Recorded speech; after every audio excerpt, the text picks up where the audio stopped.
Started. We're already almost 10 minutes late. I got a second. And then it looks like we're going live. I think we're Yeah? live. Oh, I can hear you, TJ, just fine. Alright, hopefully we're not going to get a crazy echo. Look at that, you're in. Everybody's there. I can see you on the stream. We're a little late, but things are looking pretty good. Where are we? Where the hell is the stream? I will.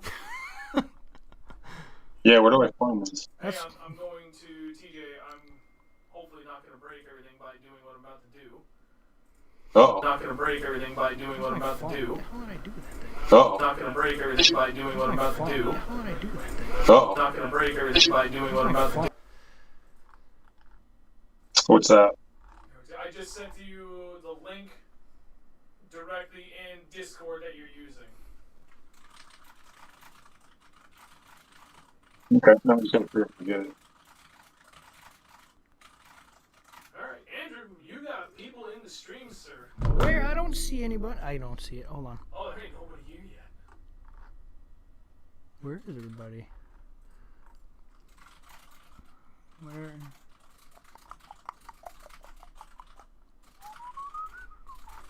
Do I have to like refresh this?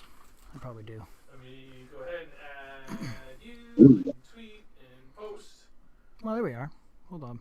Oh, check it out. Okay, now I can see it. Okay, stream viewer activity. There it is. There's 7 people watching right now. Yeah, but I can't be, There we are. Bedford, Maine. Now it's starting to show up. Like, the whole, like, everything here was slack and hard. Andrew, go ahead and take over talking to everybody so I can finish getting this all posted up. What's up, Brian? You guys know who this guy is? He's really good at catching smallmouth. But I think his wife is better. That. We should have her on here instead of me. Yeah. Recently found Next your time. channel and love watching it. Is relatable. It's reliable too, ish. New channels of the northern base. Yeah, that's why we started doing this. Because there's not a lot of channels that are northern based. It's either, well, northern Midwest, and that's about it. There's nothing New England or really anywhere. We're gonna be talking only smallmouth today, and we got smallmouth freaks with us today. What's up, And, everybody?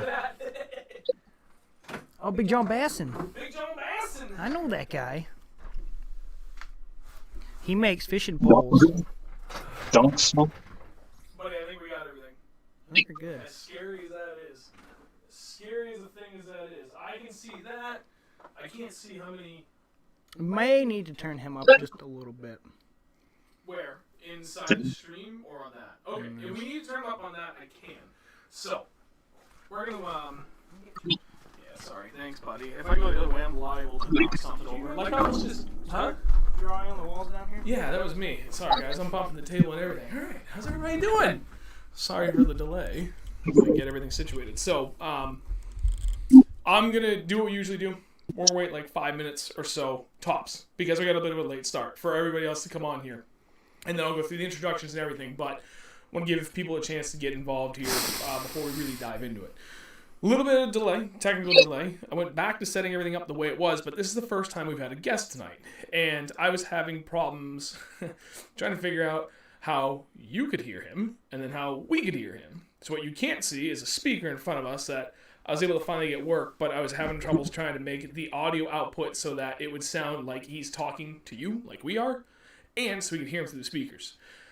That was not easy, but I got it figured out. I'm a little smarter than I sometimes give myself credit for. You're pretty freaking smart. Yeah, sometimes. So, TJ, how you been, buddy? Hey guys, how you guys doing? Hey, Good. TJ. I can How you hear doing? him. He's just caressing. Where am I petting? Oh, you can't see because my hand's gonna be behind him. It's weird. I'm watching it on the laptop next to me. It's like a second delay, so it's kind of freaky. Yeah, that's how it is. Ours is a delay. Ours is in front of us. We're watching it too. Yeah, ever so slight delay. It's only like a couple seconds delay. How you guys doing for snow Echoey over and not there? loud. All right. hang on, hold that thought, TJ. Right, okay, so that's the last thing that I want to do here is I want to make sure that the audio is good. Is it super echoey? And is everyone loud enough? While I wait for answers to come back from that. Hey, Ben, how's it going? David, nice for you to stop in. David, Mr. Well, I almost said your last name, but here's not your last name. New England Bass Addict. How you doing, friend? Sean Miller's joining us, and of course, Fishing Mode. He says echoey and not loud. So, who's echoing and who's not loud? Because I can go in and adjust audio settings before we get going. There might only be a certain amount of fixing I can do to the echo, but we'll see how it goes. Better the closer you get It's to you, the mic. Sean and Andrew is not every time. Is this close enough? Why am I echoing? Oh. Yeah, I can't hear it. I think audio is fairly I think good. audio is fairly good. But what it might be able to do, They're just a bunch of pessimists. you know what? If you take your mic and just tilt it away from me a little bit, and then when I'm talking, as long as I get it right up in here, so when I talk, I can kind of talk quietly, but I can talk right into it. I better. See, this is the problem last time, but it was I exactly. can't hear you guys at all now. It's not annoying. That's good. Hey, I'm gonna turn him up because I can't hear him. Not well enough. Sounds good, man. Oh, it's Kyle. Kyle says it sounds good. Kyle, Mr. Slaunch Beast Crew. Oh, yeah. Oh, TJ, why don't you say something real quick to make sure I got your audio good? Worse. Well, Yeah, I can't even hear you guys now at all. Wait, you can't hear me at all?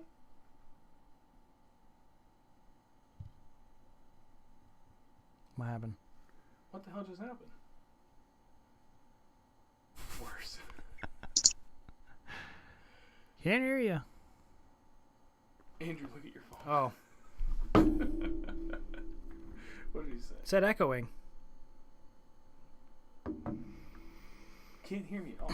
Oh. Dude, my microphone like shut off. Hello, sir. Alright, give us 1 second. No. So whatever you did made you fade out completely. I don't understand. All I did was I touched the speaker. What can TJ, can you at least hear Andrew? Or can you not hear us like at all? I don't know if you guys can hear me, but I lost your audio.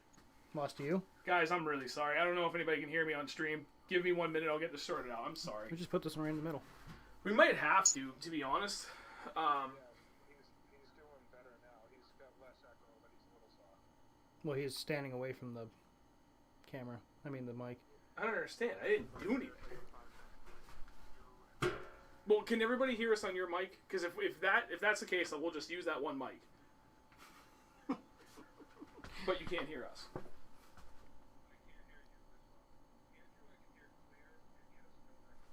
All right. Can you hear me now, John?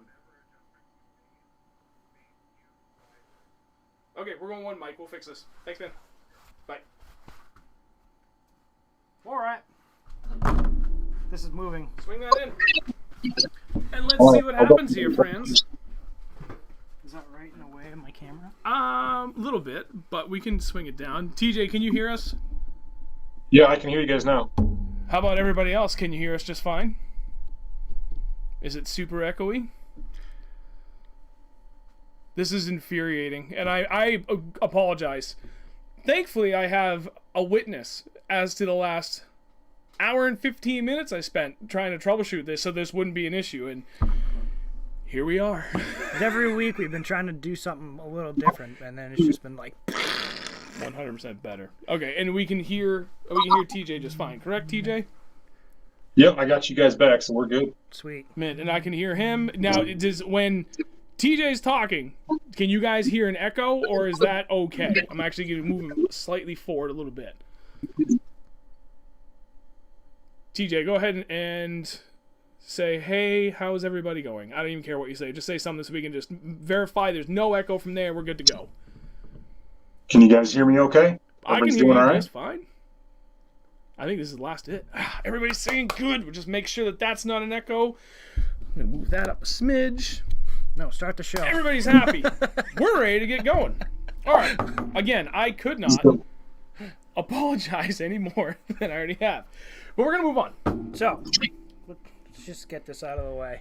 I'm going to need another one. This is What the hell am I drinking? New England Gangsta by who the hell is this? That's a West Coast IPA. Yeah. Drink of choice for the night.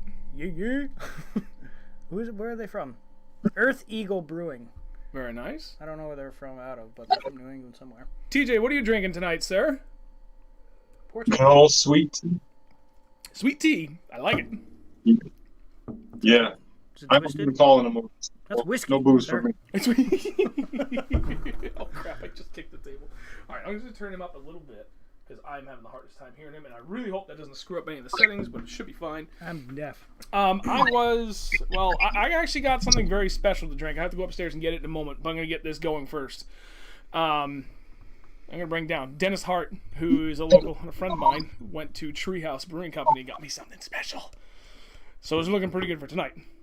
So let's get going. Tonight we're talking everything smallmouth, and this is going to be a late one, so I hope you all got your snacks ready and you got your nap in earlier, because we got an absolute lot to unpack. I think, unless I'm mistaken, TJ alone, I know I myself alone, any one of us alone, could carry this for about 3 hours. Mm-hmm. We're going to try not to do that.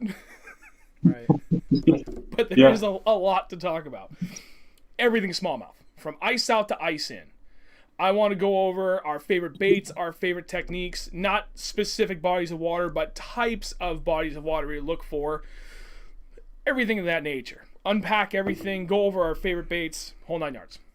That's the plan. So, I'm going to go get a drink. In the meantime, TJ, Mr. Smallmouth Freaks, why don't you go ahead and introduce yourself to the stream, to everybody a little bit about yourself, your Instagram page, the whole 9 yards. Nice. Well, first, thank you guys for showing some love and inviting me on here tonight. It's awesome. Yeah. Duh. So I'm looking at the stream here. Some of the guys I know, some I don't know. I'm TJ from Smallmouth Freaks, based out of Vermont. Pretty much fishing Champlain, Lake Ontario, St. Lawrence River, and pretty much anywhere that's got big smallies. Started off fishing the tournament scene back in the early 2000s. Dabbled here and there. At one point, like everyone else, wanted to be professional, but realized it's not all glitz and glamour. So now I just chase smallmouth. I do largemouth. People that don't just think I do smallmouth. I do catch largemouth once in a while, but living where I live, it's all smallies. You know, I know a lot of you guys are familiar with Champlain and Thousand Islands. You know what I'm talking about. Yeah, I know how your wife smokes you when you're on the St. Lawrence. Yeah, I think I taught her a little too well. Sitting behind you. She definitely knows how to read a graph, that's for sure.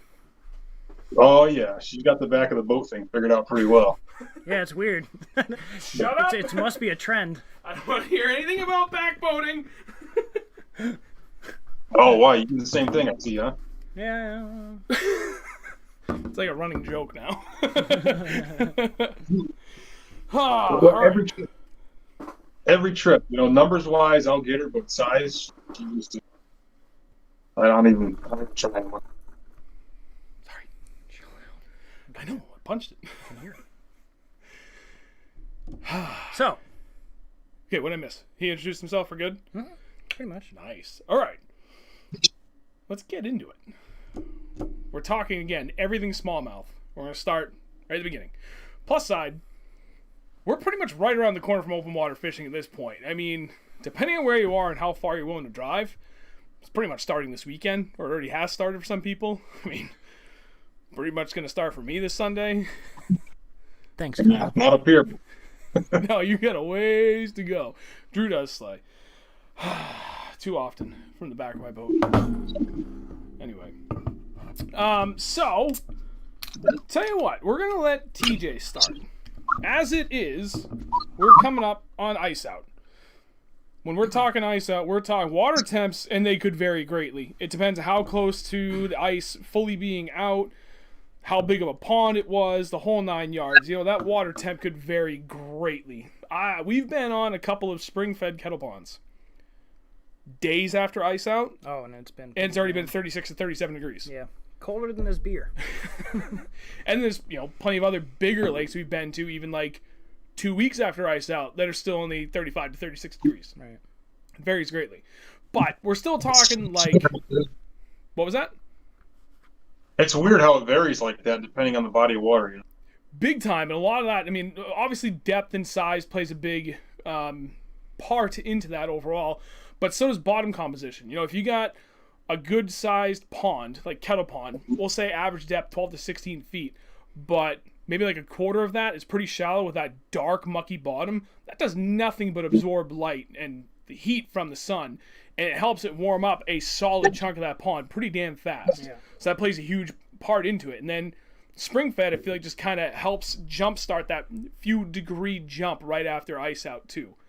Could be in my head, could be entirely wrong, but that's kind of the impression I have based on the few ponds I know of that we fish that have that impact, that effect. But, Yeah, it seems like you guys over there warm up a couple weeks faster than we do on this end. And I don't know if it's just the elevation. Yeah, it's got to be the elevation's a lot higher over there. But then if you look like Champlain usually around here anyway, it ices out pretty quick and it warms up really fast. You know, from the bridge south warms up extremely fast. And then the north end doesn't take long. Wouldn't a lot of that be impacted because there's river? I mean, river. Because there's current. I mean, there essentially is a submerged river with how much current is ripping through that all the time. Yeah, and there's a lot of times where the whole, the center of Champlain up the north end won't freeze all the way across. So there's always predominantly a south to north current. But yeah, it seems like as soon as the ice is off on lower Champlain, within weeks, it's like in the 40s and 50s, like really fast. That's insane. And then the north end, like, is usually, depending on the winters, I guess, is like 2 to 3 weeks behind in temperature, maybe even longer, But, and then our local ponds, I mean, they ice out. It's like 35 degrees and they ice out. And last year, one of the local ones we fish here iced out literally overnight. Yep. I was checking the boat ramp. Last year that did that. Yeah, it's crazy. Yeah. I run up and check the day before, and there's like 3 to 4 inches of ice, and then the next morning it's completely gone. Yeah. It's weird.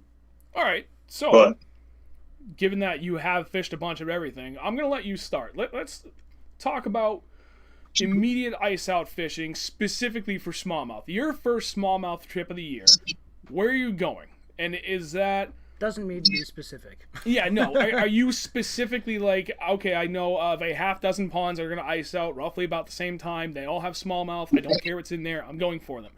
Or is your first trip out, I'm going to wait for like Champlain or something or something, someplace special where the quality's there, and that's why you're going there for the smallmouth.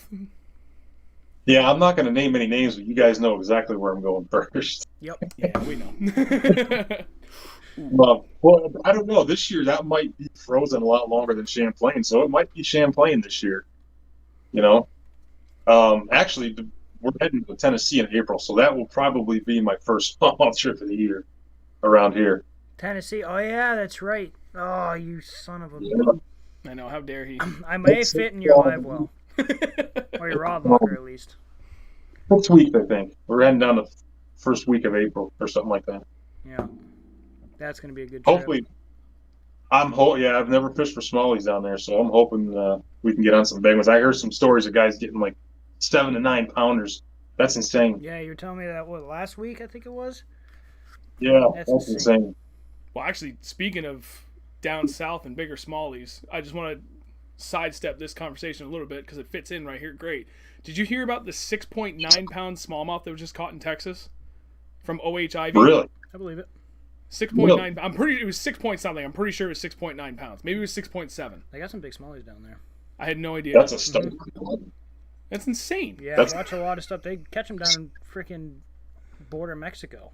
Well, Texas, obviously, but... Yeah. But, yeah. So you think they fall down there? Yeah, I know. You would never think glacial, fish would live down in Mexico. Right? Well, there's like North Dakota and South Dakota out there where there's like sleeper lakes that have giant smallies up there, and you would never even think of that. Right.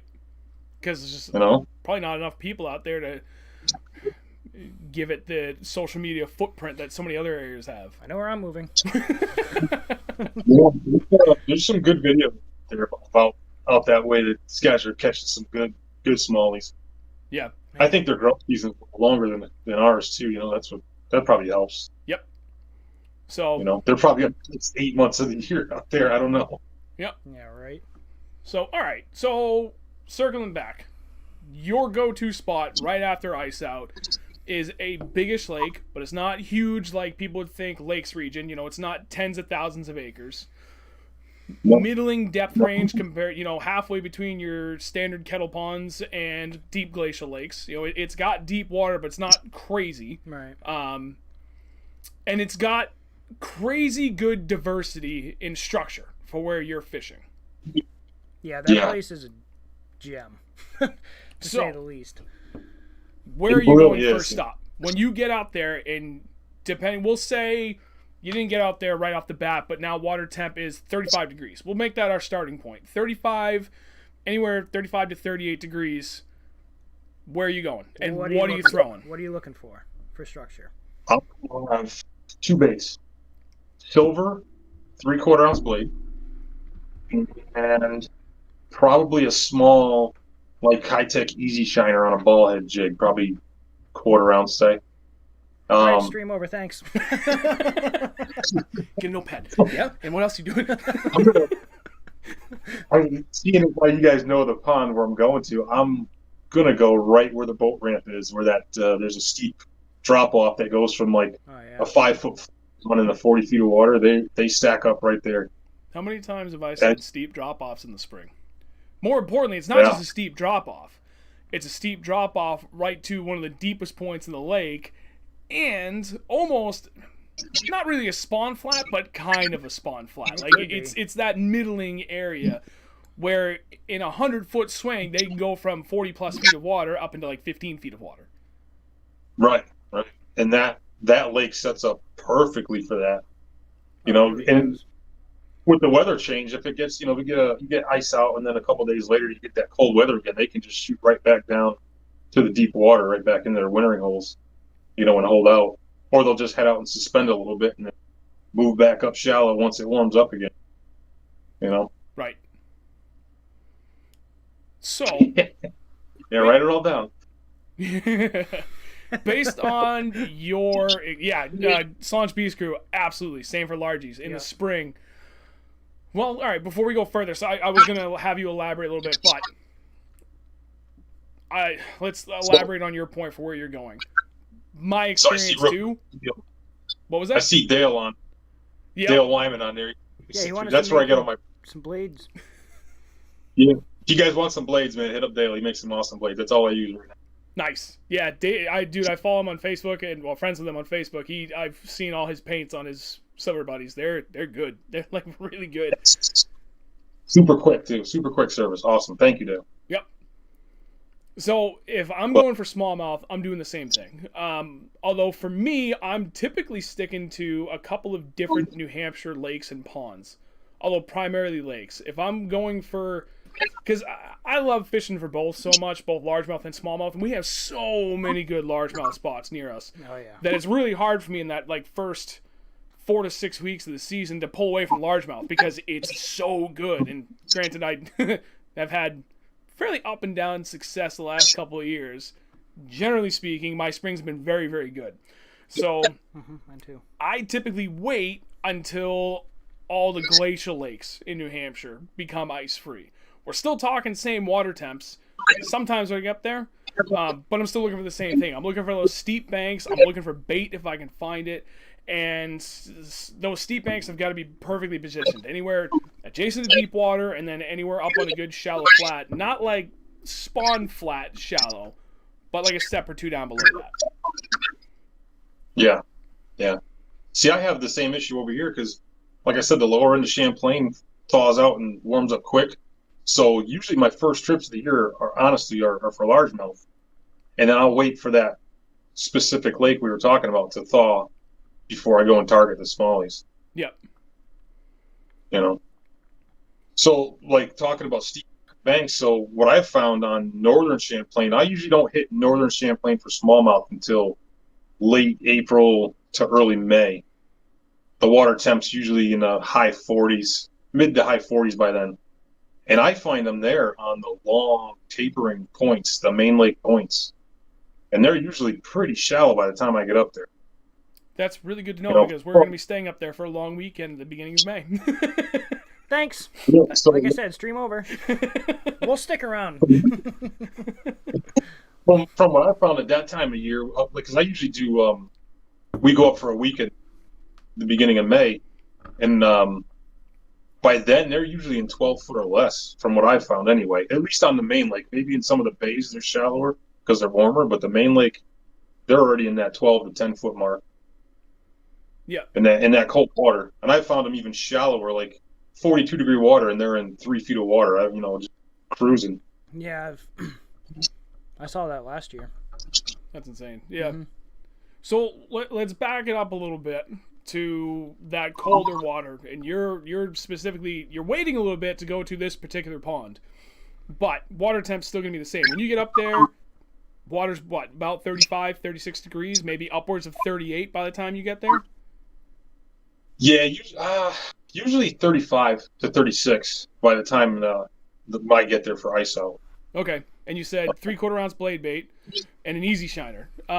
Tim Sewell in the chat asked why easy shiner over a fat swing impact, and I would say the same thing as you for my choice. Oh, Jesus. But I want to hear your reasoning as to why you would go easy shiner over impact. So the easy shiner's got a little less action for that cold water. I found even at super slow speeds. So I'll throw it on a 1/4 ounce. Actually, I've got one here, I think. Let's see. So this is just, I don't know if you guys can see that or not. It's just a 1/4 ounce VNC head, and that's sexy shad. So I nip it down a little bit, and you can chuck that thing. I'll throw it on like 10-pound braid to an 8-pound fluorocarbon leader and just let it sink down to whatever depth the fish are at, and super slow roll that thing. And the way that thin body is, that tail just right there, that action right there, even at the slowest speeds. You can use the fat impact. That's just, for me, I've had better luck with the action from this easy shiner over the fat impact. Yep. As soon as it warms up, like, I won't throw that fat impact until probably in the 40s. I have thrown it colder and it's worked fine, but for me personally, I catch more fish than that on the easy shiner for whatever reason. Yep, I'm right there with you. It still has a shimmy, a little bit of kick in the tail, but it's subtle. Whereas that swing impact really likes to dance on you, even at very, very slow speeds. Yeah, I think thumps. Yeah. Yep. I feel like that's a faster moving bait though, and that's made for being faster, like a swim trail. Like a swim trail, like you're swimming something back with a 6-3. Right. Like Yeah. a Yep. chatterbait or something. Yep. So, what was the other thing I was going to ask you? Honestly, that's about the only time of year I use the easy shiner for the smallies. I won't throw it once it warms up. I stop throwing it for whatever reason, and I'll pick it back up again in the late fall and in the wintertime. Yeah, and even it's weird because in the spring it seems to matter more to have that more subtle but still good swimming action with the easy shiner. In the fall and the winter, it doesn't seem to matter quite as much. So I'm with you on that. Like, I'll throw the easy shiner for the first couple of weeks, right? Same deal until the water gets into the 40s, and then I'll switch over to either. Doesn't have to be the swing impact fat, but the swing impact style. Yeah. Yeah. Well, the ones that come in the bags. Right. Those are like the really long and skinny ones. Yep. Easy. But yeah, those are just the swing impact. Yep. But those easy shiners don't go away for me because depending on what size I'm throwing, they still work as a killer drop shot bait too. Yeah.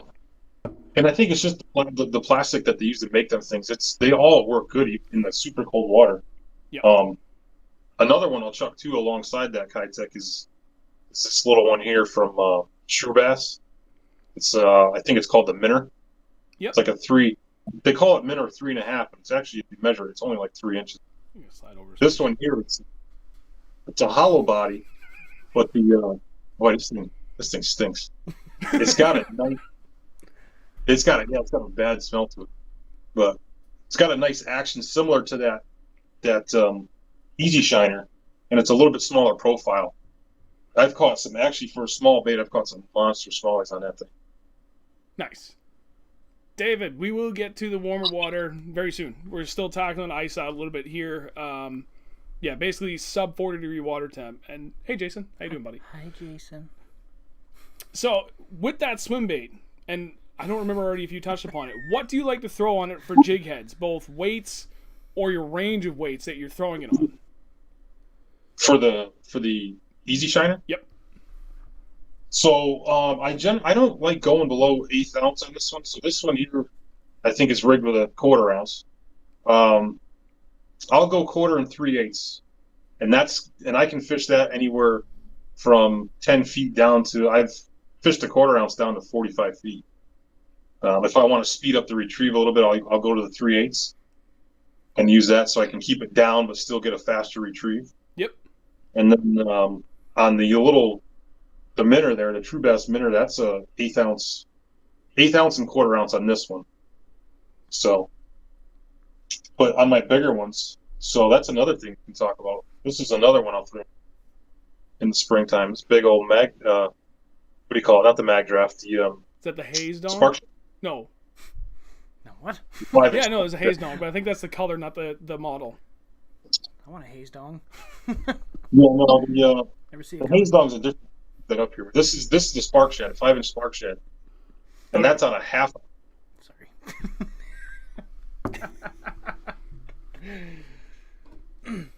But this thing here, like people see this, like a couple years ago, if you showed me this and said I could catch big smallies on it, I think you were nuts. Yep. But I'll tell you what, this thing here has accounted for more big fish early in the year and late in the year than anything else that I've thrown. That specific color too, or just that size and that jig head combo? This exact color combo, everything right here. Dude, you just gave up the juice. Yeah. You still got to throw it. John's comment. Just right. Tell us right meow. What'd you say, meow? So we got He's not impressed. slow roll the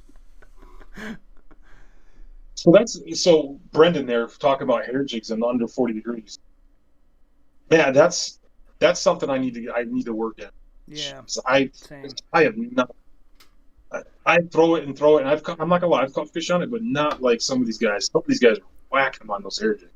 I just don't have the patience for it. That's a full sizer. That is a full sizer. This is kind of hard because I got him like right in the middle of the stream. So if I get like dead center trying to show something off, it hides behind him. But you gotta do it in front of your face there. yeah, I've been trying to get in the hair jig game myself the last few years, and it's tough because I can still make my go-tos. So I was going to talk to you, but I'll roll with this for a minute. I've heard so many people talk about how effective a hair jig is, and I have them. You know, this is one of several that I have, not just in black and blue, but some just straight black, some black and browns, all browns, and then of course we got the Beast Coast Hustlers, which I'm trying to work in, which is more of a hybrid. It's not just a straight hair jig. Don't forget, if you're dead center, he's not going to see it. Off the yonder, I think. But it's been hard for me to get used to it because it's just a little foreign for me. I'm so used to and confident in throwing something that has a jig of some kind or legs in general, a trailer of some kind or legs in general, that to go to a straight hair jig, it's a confidence thing. I'll get there eventually. But it's really hard to do that when I still do so well on something as stupid as that. Even a spider jig for smallmouth in super cold water kills it for me. It still works, yeah. Like, really well. Scary well. And only two colors I need to throw. Black with a blue flake or like a watermelonish green with a black and red flake. And that's it. Like, I do so well that it's hard for me to pick up something like a hair jig, even though I know it's supposed to work extremely well, and do it because that just... I have yet to not have any of my confidence baits not work well. So I'll get to that. What about your spider jig? Well, how are you fishing that? If you want to give that, because I'll be honest with you, I do not fish a jig for smalls. I just don't. How confident are you to talk about the spider jig now? You'll catch fish. anywhere you would be wanting to throw a jig or anything else you're throwing, that same swim bait, your blade bait, like I'm just keying in on the same areas. I don't know what it is about the profile of a spider jig. It's like that middle ground between a bulky skirted jig. When I throw those, I usually throw them around, unless I'm with you and you're throwing in the big boulders and stuff. But when I'm by myself and I'm throwing those, I'm usually throwing it on like that riprap, kind of like softball, baseball to like almost basketball sized boulders, like rocks. So there's that one spot, and if Kyle Slaunch Beef Crew is still here, he knows because we were tag teaming that one spot on the pond, this spring. Yeah. And it's that one point, and it's got a mix in like one or two spots, definitely one spot, but then there's like kind of like another spot where it's got a couple of random big boulders, and that is where I excel the most with the spider jig. Second to that is where you kept catching them left, right, and center was the riprap patch, like 50 feet to the side of it. Yeah. And that's where most of the smallmouth were. Yeah. Is in that riprap. Right. The bigger boulders are much better for largemouth, but yes, the riprap is where this spider jig really excels for the smallmouth. And again, it's TJ, it's the same spot. I mean, you would be throwing everything else you're throwing. It's just like your go-to bottom contact, let it soak bait. Yeah. Yeah. See, in this, like in the ice out for me, I try to power fish because once, like up the clear water up here, once it warms up, I spend the whole rest of the year finesse fishing, and I can only take so much of that finesse fishing. So for me in the springtime, I just power fish as long as I can. As long as I'm getting bit, I'll still power fish, even in that 30-degree water. So I see Big John's asking about the live scope and how that's changed my style or how it works with my style. You want to discuss that real quick, or you threw everything out the window and just started staring at a screen? Yeah, and specifically, how much has that helped you? Really, like in ice out fishing, like this might be actually a good way to wrap. Well, I'll circle back because I want to talk a little bit more about techniques and baits to wrap up this. But specific to your live scope, how much of an impact has that had on your ability to fish immediately after ice out? And what is probably the second hardest time of the year to fish, in my opinion? For me, it's much harder right before ice in because they're slowing down and getting harder and harder versus ice out. They're becoming more and more active, so they're constantly in the upswing. But at any rate, how has live scope impacted you specifically for that like initial ice out fishing? Ice, man, it's tough to say. It helps me keep track of the movements, I would say. So, I mean, live scope's that could be a whole nother 3-hour topic on its own, but just, if you guys have it, know when to use it and know when to turn it off. Just that's all I'm saying, because it will screw you if you just keep paying attention. But the biggest thing that I've seen from the live scope is it kind of helps me adjust my presentation as you're watching those fish, whether you need to speed up, slow down, if they're suspending, are they coming up off the bottom? There's been numerous times where I've had my Solix on up front, 2D Humminbird, and it's not marking anything. But now I'm watching live scope and I'm seeing fish come up off the bottom to attack my swim bait. It's like it's incredible. So I think it just helps me adjust my presentation to those fish and kind of clue me in if do I need to change my speeds? Do I need to change depths, location, stuff like that? I don't use it that much in ice out, to be honest with you. The live scope is good because it'll read all the bottom. Right. Like a cone, if you got, say, I don't know, you got a rock. Say this is like the top of a rock and this is main bottom, this is main bottom. It's only reading to the top of that. Well, you can't even see. This way? That way. You got rock and you got bottom. The cone is only reading to the top of this if it hits that first. It only reads to the highest point that it reads. So if you have a 3-foot boulder off the top, it's only going to read to there. It's not going to read to the bottom. Right. Yeah. So like roughly 20 feet deep, you're looking about a 6 to 8 circle. Where with the live scope, that's don't quote me on it, but I think it's a 130-degree angle from whatever direction you're pointing, and you can set the depth range, the distance range out to. I usually keep it at 50 feet, within a cast length that I can see. But just don't rely on it, guys. If you do have it, don't keep your head pinned in that thing all the time because you will miss things that you shouldn't be. Right. It's you miss the forest for seeing the trees, or however the phrase goes. You're so honed in on the one thing, you kind of miss the bigger picture outside of it. Right. So, and just a quick story that is it's happened to me. I've done it and I've screwed myself. And we fished the 2-day championship, the ABA championship up on St. Lawrence last September. And I spent the morning staring at that live scope. I ended up zeroing. I found what I thought was a winning school of fish a couple days before, and went out there and just kept my head buried in that live scope. And I brought in 0 fishing. So I learned my lesson with that. Yeah. So one question I had, still in relation to live scope, I saw Kraken Kid and then Slaunch Beast Crew mention the same thing, and I wholeheartedly agree. When I'm fishing ice out for smallmouth, they are pinned to the bottom. Most of the time, I'm not even marking them. With the live scope, are you seeing the same thing? But more importantly, was there anything eye-opening about using that for ice out? Like, we all know that for the most part, they're pinned to the bottom, and it's all super slow fishing. But even though you weren't getting bit, did you see something that was like, holy crap, I never knew about that the live scope really kind of cracked open for you?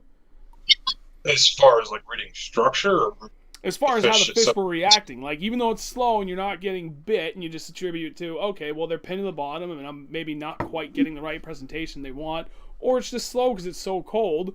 You know, that's just the way I've always known it. But have you noticed, like, are they reacting in ways that you never would have known about if you didn't have the live scope?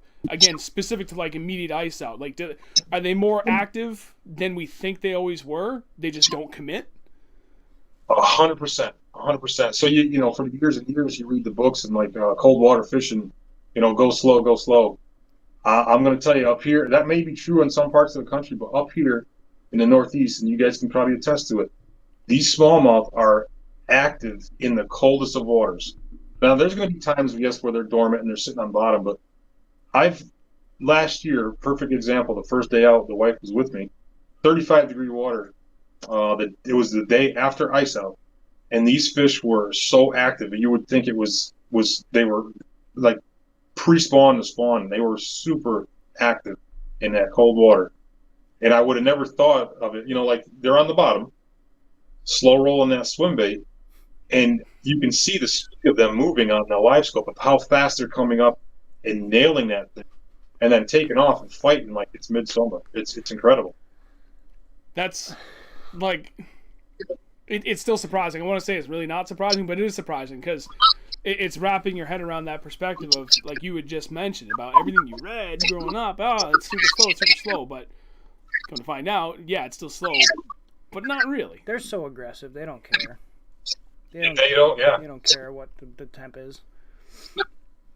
No, don't get me wrong. There's days where you guys know where you're going to have to slow roll and super slow and like dead stop, like some of the stuff we were doing this past late winter. Right. Yep. But for me, in ice out, these fish are ready to rip. They're ready to eat, and they are fired up. They're active. Mint. I think they're just like getting ready for like the top water fiasco that's about to happen. Right, yeah, they're moving up. And Mike, by the way, has the comment of the friggin' century. His fish are railing lines of gobies all day, every day. All right, I want to push this conversation forward because we've been focusing a lot on ice out, although that has been by design because, hey, guess what? We're about to hit ice out. So I really want to make sure we emphasize on this aspect of the season as it's right around the corner. But before I close this out and move on to like the next stage in targeting smallmouth, I just want to do a quick recap of favorite baits and techniques that we're using specifically for ice out smallmouth. And I'm going to start with Andrew. What your go-tos are. Is there anything on the table here that you want to pick up to point out to? Well, he's ready. Well, you can see this over here. A deeper diving jerkbait. I love throwing jerkbaits all year, but ice out is one of the fun times where you can throw them because they're just waking up, but they freaking hammer those things, and it's amazing when they do. I mean, that or a jig. I mean, I'm always throwing a jig. What kind of jig? Other than the spider jig, How does your typical jig differ when you're going for smallmouth versus largemouth when you're talking a skirted jig? A skirted jig? Yeah. I usually don't use a skirted jig for smallmouth. Just the spider jig? Unless Unless I can throw this. Is that behind the camera again? It might be. that. We'll find out in a second. It's the Hustler. The Beast Coast Hustler. I will absolutely throw this anytime for smallmouth. Mike keeps jumping out at me. Oh, he's punching it. Sorry. What are your favorite jerk baits? Because I know yours is... there's some overlap between you and I. Now it's Division 110. Second to that? Second to that, probably... is it that the Lucky cutter. The Berkeley Cutter? The Berkeley Cutter. Yeah. 110. Those are good. Whatever size that is. It's a 110 or is it 100? It's a 110. Is it? Okay. I have the 90 and then I went up to the 110. That was the other size. The 90 in the spring. Absolutely. Just a little bit smaller. All right. Before I turn it back to TJ to recap what he already said his favorite baits were, I'm pretty much the same as him, although blade bait has definitely been entering into that mix quite a bit more. It's something I've always thought of as more of like an end of the season thing, but I've been becoming more comfortable working it in the spring. So blade bait is on there. We actually had a couple of good days myself throwing it when we were at that stupid place that you've been catching trout at recently. Even though they've all been rats, one good smallmouth out of the 5 times we've been there so far. Yeah, remember that one day where I was letting it soak? Yeah, and I couldn't sit get on the bottom. God, I hate blade baits. I don't fish them because they suck. You get that. But primarily for me, it's still spider jig. When we're talking ice out, I just all the confidence in the world in jigs in general, especially spider jig. I can fish a spider jig ice out to ice in. So like that is my absolute number one. But second to that would be a jerk bait, blade bait. I've even had some success working a drop shot. Tube. And a tube. Those are kind of like, those are like, okay, we tried all the traditional stuff. Let's throw this and see how it goes. And you get 1 or 2 here and there. Yeah, I mean, they're going to eat anything. If it's in their face, they're most likely going to eat it. Depending on how fast or how slow you're moving it. But that's it. Spider jig on a 3/8 ounce football. Or ball head jig. When you're working 3/8 ounce, maybe different models or brands are better performers than others, but a 3/8 ounce football doesn't really stand up from what I've found. So football, the ball jig, whatever. You're dragging on the bottom anyway. Ball head's typically better for that. It's supposed to slide through the rocks better, so it works. Let me back this up for 1 second in the chat because Wait a minute. 2 things just happened here. First, I didn't really miss it, but I didn't get to say anything. Michael Alfano, thank you very much for the donation, man. I appreciate it. Big John Basson with the biggest donation of the stream yet so far. Thank you, John. Pen doll hairs. Doll hairs. Good thing I'm buying a friggin' rod off. So yeah, that's me. Number 1, spider jig, followed by jerk bait, followed by probably blade bait. And swim bait, then blade bait. The swim bait, I've really only been fishing really, really early season the last 2 years, so it's creeping rapidly, but working its way up the confidence ladder. But TJ, for the fall, absolutely. Yeah, for the fall, absolutely. Only thing I'm gonna throw now for them. Yeah, they'll watch that come back to bite us in the ass this year. Yeah, then they're gonna want a fluke. Right. But so TJ, recap what your favorite baits were for ice out smallmouth. So I'm going to add one in there. So definitely a blade, silver blade for me. I'm going to go with the 110 as well. I saw somebody put in there, New England Bass Addict, 110 for life. Hell yeah, man! I want to use a 110 plus 2. And I'll use that like last spring on that particular lake we were talking about. That 110 plus 2 for me put numerous 22 plus pound bags in a boat, in almost a 30-pound bag for weeks on end. Just on the 110? And I'm just throwing that 110 plus 2. That's insane. That's all I had on. And I'm going to throw one more in there that we haven't talked about yet.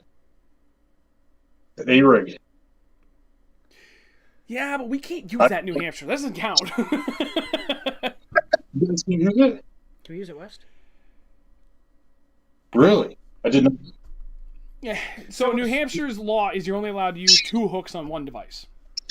So you can technically use a 3-rig Alabama rig or umbrella rig, whatever, but one of them has to be a dummy hook. Gotcha. Okay. What the hell's a dummy? Yeah, it's weird. We can only use 2 hooks. We can use the 3 dummies, but only 2 hooks.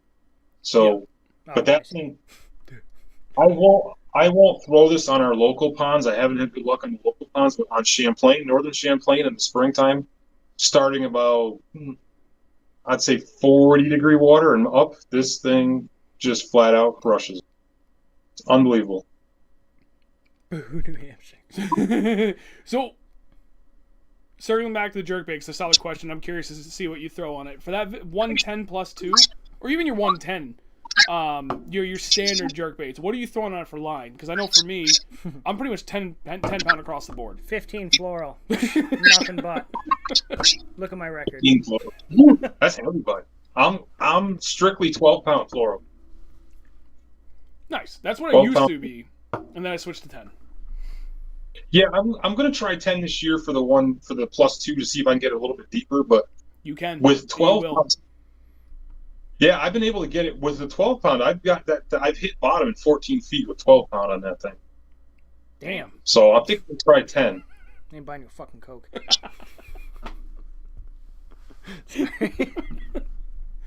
That's freaking awesome.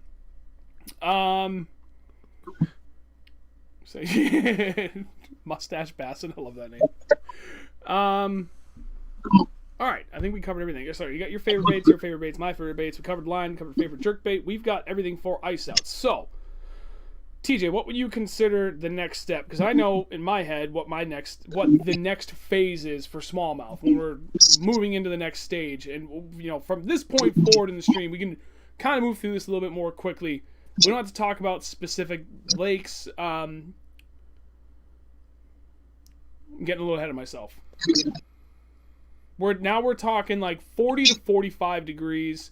And actually, I feel like that next window is more like 40 to 47, 48 degrees.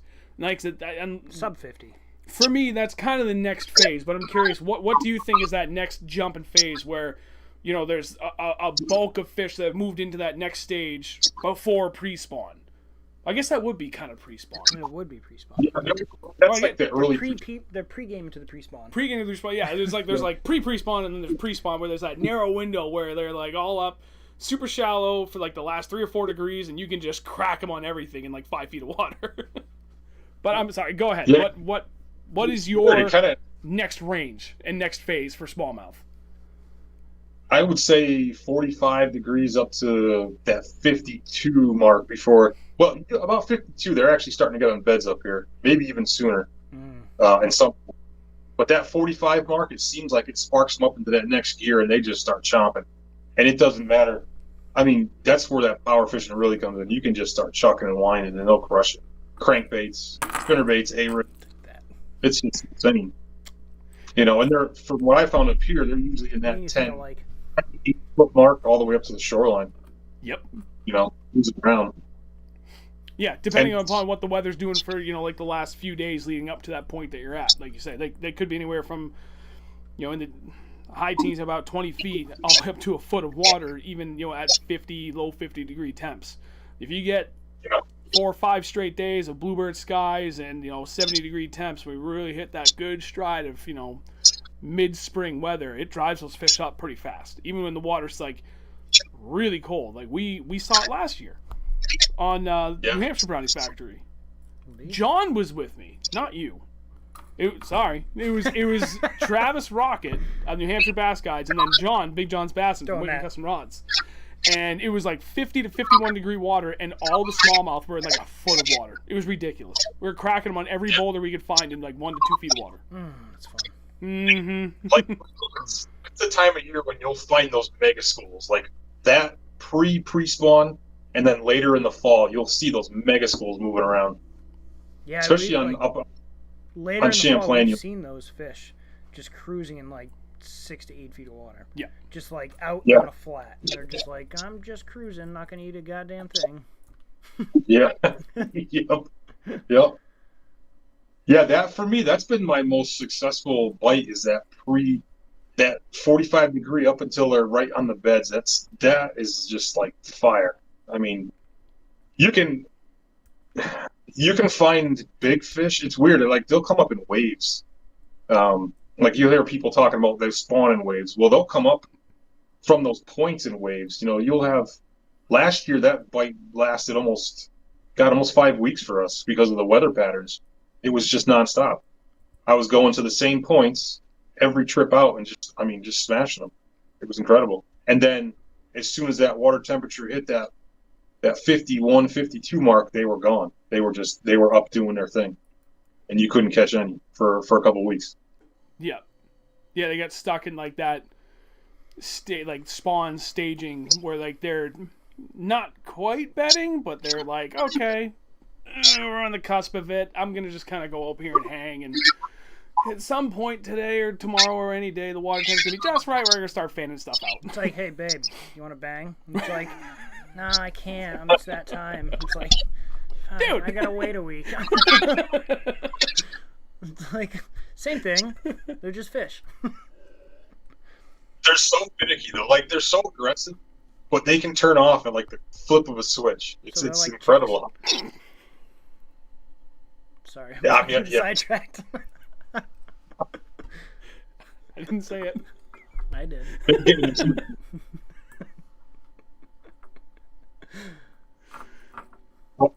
Do you guys fish for spawners? I don't usually fish for. I used try not to. Before I knew that was a thing, like how easy it was. I just was ignorant. I had no idea. I grew up with fishing with my dad, and he didn't know. He never communicated it to me, and I didn't know. We were bank beaters, man. We fished kettle ponds our whole lives with largemouth, and then one year I went up to the lakes region, and like we never had a graph, so I never knew anything about like water temp ranges, what happened. Like I knew at some point like bass spawned, but I didn't know anything because largemouth aren't typically that easy to catch off beds. And we go up there, and one of my first trips was like, oh my god, this is the greatest thing. I just casted a boulder and it's a smallmouth.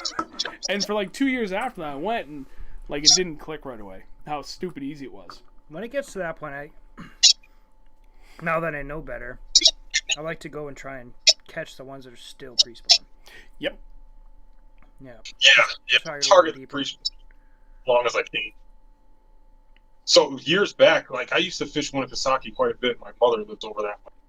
And God, this was probably 10 years ago. One of the last spawns. We did an experiment on one around Governor's Island, I think it was. We caught, in the course of an 8-hour day, we caught the same fish like 9 times. It was just incredible. The fish just kept biting, So I try it now. I try to. I mean, you're going to run across them occasionally when you're fishing out there, but I don't specifically go out and target, them. And hey, if the guys do it, I have no qualms about it. That's your deal. I choose not to. I choose to try to find those big fat pre-spawners. Yeah, but I mean, you're cruising those shallows and you're looking and you see this big flashy bed and you see a 4.5 pounder sitting on it. Don't tell me you're not going to throw at it. Oh no, yeah, it's going to get something thrown. I mean, yeah, that's it. Like when you're out there still trying to hit that pre-spawn window, and all of a sudden, you don't get there right at the right time, and you're like, ah, crap, they started to bed. I'll pick off a couple. But there's been plenty of times, especially when I'm like fishing solo. We've done it and then left to go wicked early to go somewhere else where we know that they weren't on beds because it's like this is not what I'm about. Now there is still one time every year that I'll go out and specifically target them, but I'm not doing the fishing necessarily. I'm doing a lot of filming. I take an opportunity to get the GoPro down there and just get some cool shots of them eating baits, like try and get some. That male and the female when she was like, oh, dude, that was such a good shot. Pushing her back into the bed. Oh, yeah, it was like a 2 pound maybe male and like a 4.5 pound yeah, dude, she was female. All tigered up. Yeah, she looked so good. Beautiful fish. And so it was cool to do that because it was in like 4 feet of water, so it's easy to get the GoPro on it in crystal clear water. So it's fun to go up for bedding for that, but I let them, we go and we look for, we're specifically looking for just big fish. We don't like hammer every single bed we see along the way. We go, that's a 2 pounder, leave it alone. That's maybe a 3. I think we can do better. That's a 4. Let's try that for a little bit. Get the oh my god factor and then you stop. Yeah, pretty much. And then if I have a friend that's like never experienced that, everybody's got to experience bed fishing once in their life. So I'll take people out for that. Yeah, it's fun. Bring the kids out. Yeah. Bring somebody else out. Yeah. It's going to be interesting this year to see how the boys up in Ontario do with that early season up there on the St. Lawrence in Ontario. Yeah, although is it all the way up in the St. Lawrence? Because I don't think it's the whole St. Lawrence. Actually, Mike Clausen, if you're still here, he is. Well, he was a minute ago. He lives in Kingston, Ontario. See, he would be able to better, unless you happen to know off the top of your head, like explicitly what it is. But I thought it was only a portion of Lake Ontario and basically like to the mouth of the river. It's not like the whole Thousand Islands. Oh, everybody. That was a good one. Drink. Mike, do you know Tommy Tarasoff up there in Kingston? Yeah, I think it's zone. What is it? Zone 20, I think they call it. As far as I know, I have to read more about it. But I mean, it wasn't any good because the border's not open. But if it opens up, man, I'm heading up there because you're going to see some 7, possibly 8-pounders caught. I think early season up there. If they'll let you cross the border, which is still closed, isn't it? Yeah, I don't think. We may I don't have think we're slipped up on that once. We did. Because I couldn't read a map. I zoomed down and I was like, "What's that red line?" I was like, shit! We gotta get out of here. Is that this year? Yeah. Year? On our recent trip, the week that you were up there too, we were where the hell were we? We were around Wolf Island? Yeah. Or is it Grenadier Island in the river? We were behind the island that had that big flat that Polnick was catching those 5-pounders off. Wolf Island. That is Wolf Island. And we were to the east/north of it. And I remember seeing a buoy and a marker, and I was like, yeah, that's like right on the line. We get in there, and he's looking at the map. He's like, I don't think that line's... It's like 100 feet past us. I was like, uh-oh. I zoomed down. I was like, wait. We're in Canada. Oh, you gotta go. Nobody came over to visit you from the Coast Guard, the Canadian Coast Guard? No, thankfully not. And it was funny because they were flying over, too. Like, no joke, seconds before we realized that. Yeah, they took it serious this year. Like, I didn't see any of the U.S. Coast Guard, but, man, the Canadian guys were all over the place. Dude, they were everywhere. Yep. They booting people left and right. Couldn't catch us on that old skeeter. Oh, they couldn't find. No doubt. Just land on top of us where you think you're going. All right, we're getting sidetracked. Okay, so what was, again, just recap if you didn't say it, for that next, like that pre-spawn area where, you know, up to about 50 degrees, where are you looking inside the lakes, and what are you throwing for your go-to baits and or techniques? So I'm gonna go shallow. I'm gonna start looking shallower up on those deeper points, or if there's a long tapering point heading towards a spawning ground, I'll hit those. Probably looking for a rock, that chunk boulder bottom or a pea gravel bottom. Yep. And I'll actually stick with the blade bait up until I've had good luck with it up until like that 50-degree mark, and then they just for some reason they don't want to touch it.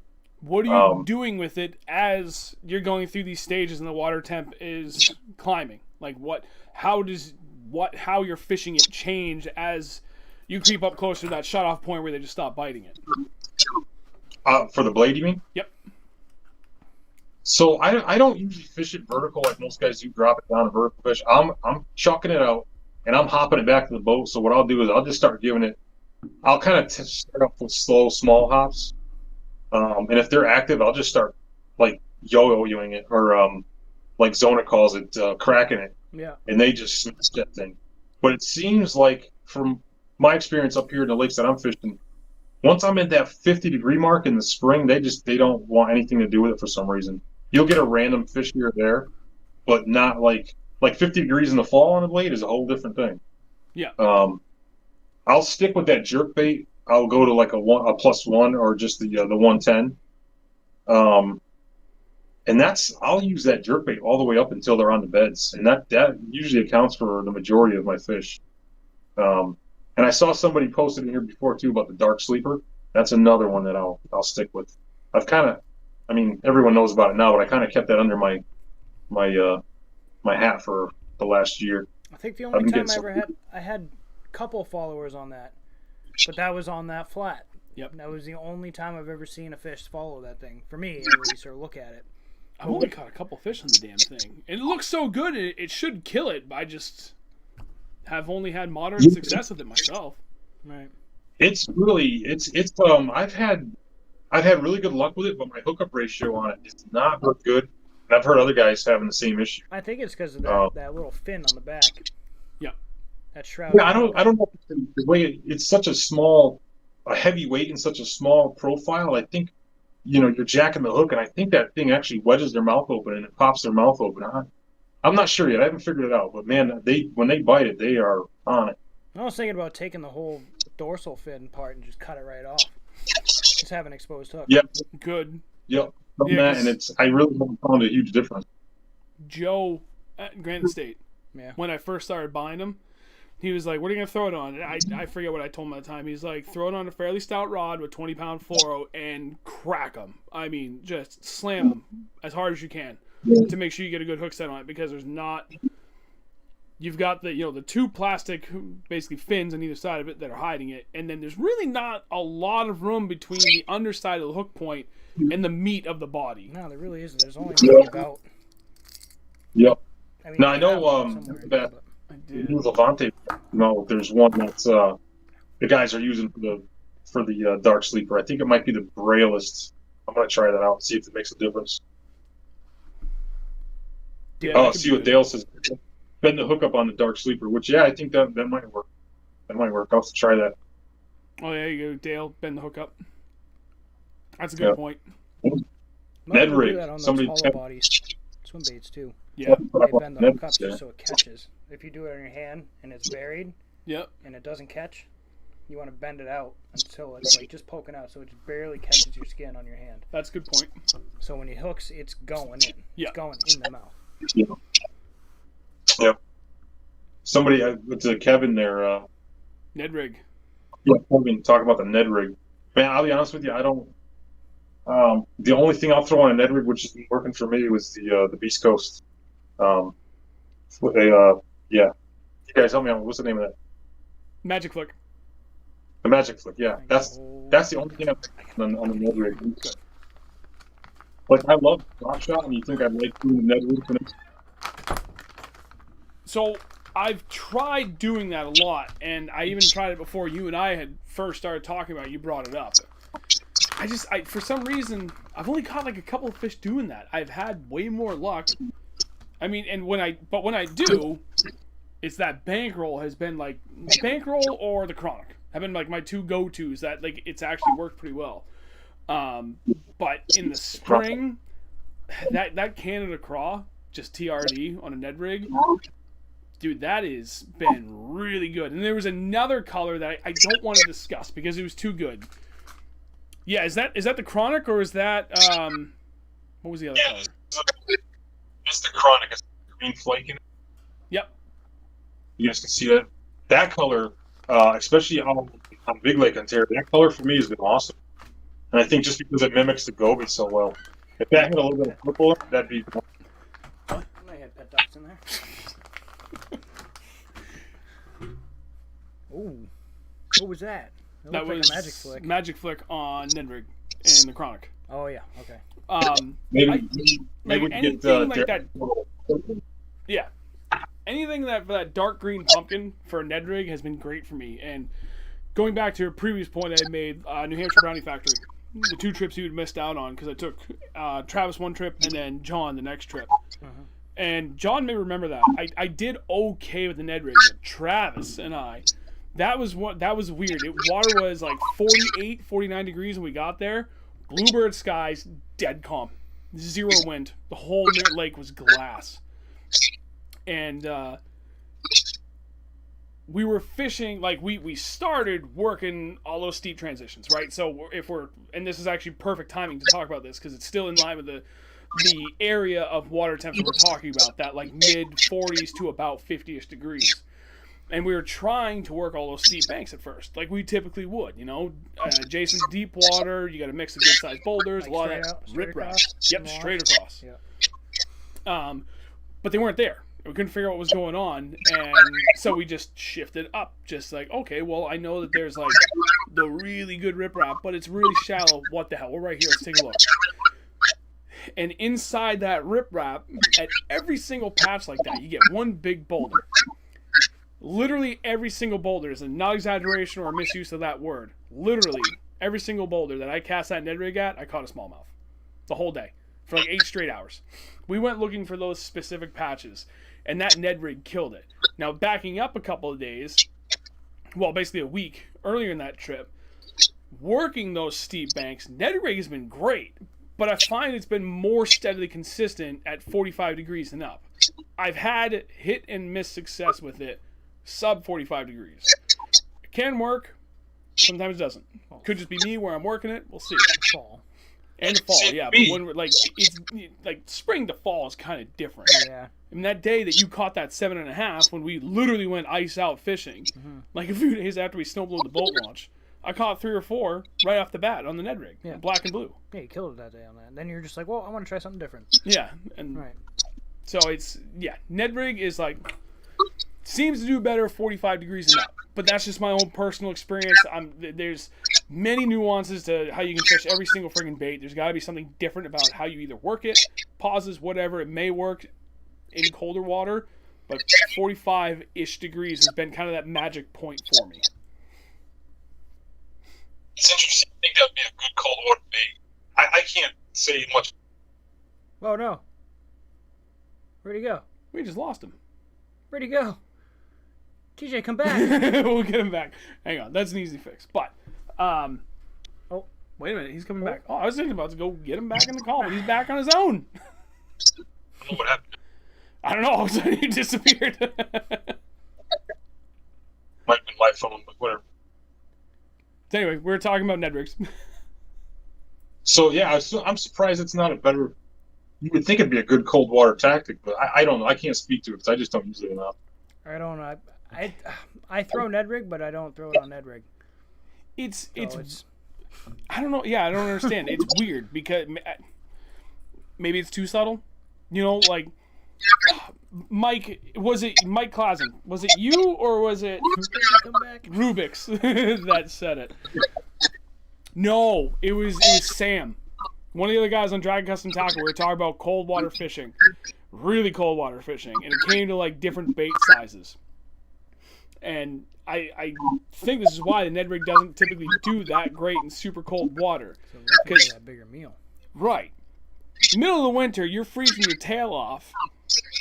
What are you going to go to the end of your 100-foot driveway for? Bag of chips or an extra large cheese pizza? You're going to go for the damn pizza. You're not going to get off your butt for the bag of chips. I'm going for And that's both of them. Like that plays in perfectly for my experience with the Ned rig. Like, yeah, it's small and that's what they like, but it's not just small lengthwise.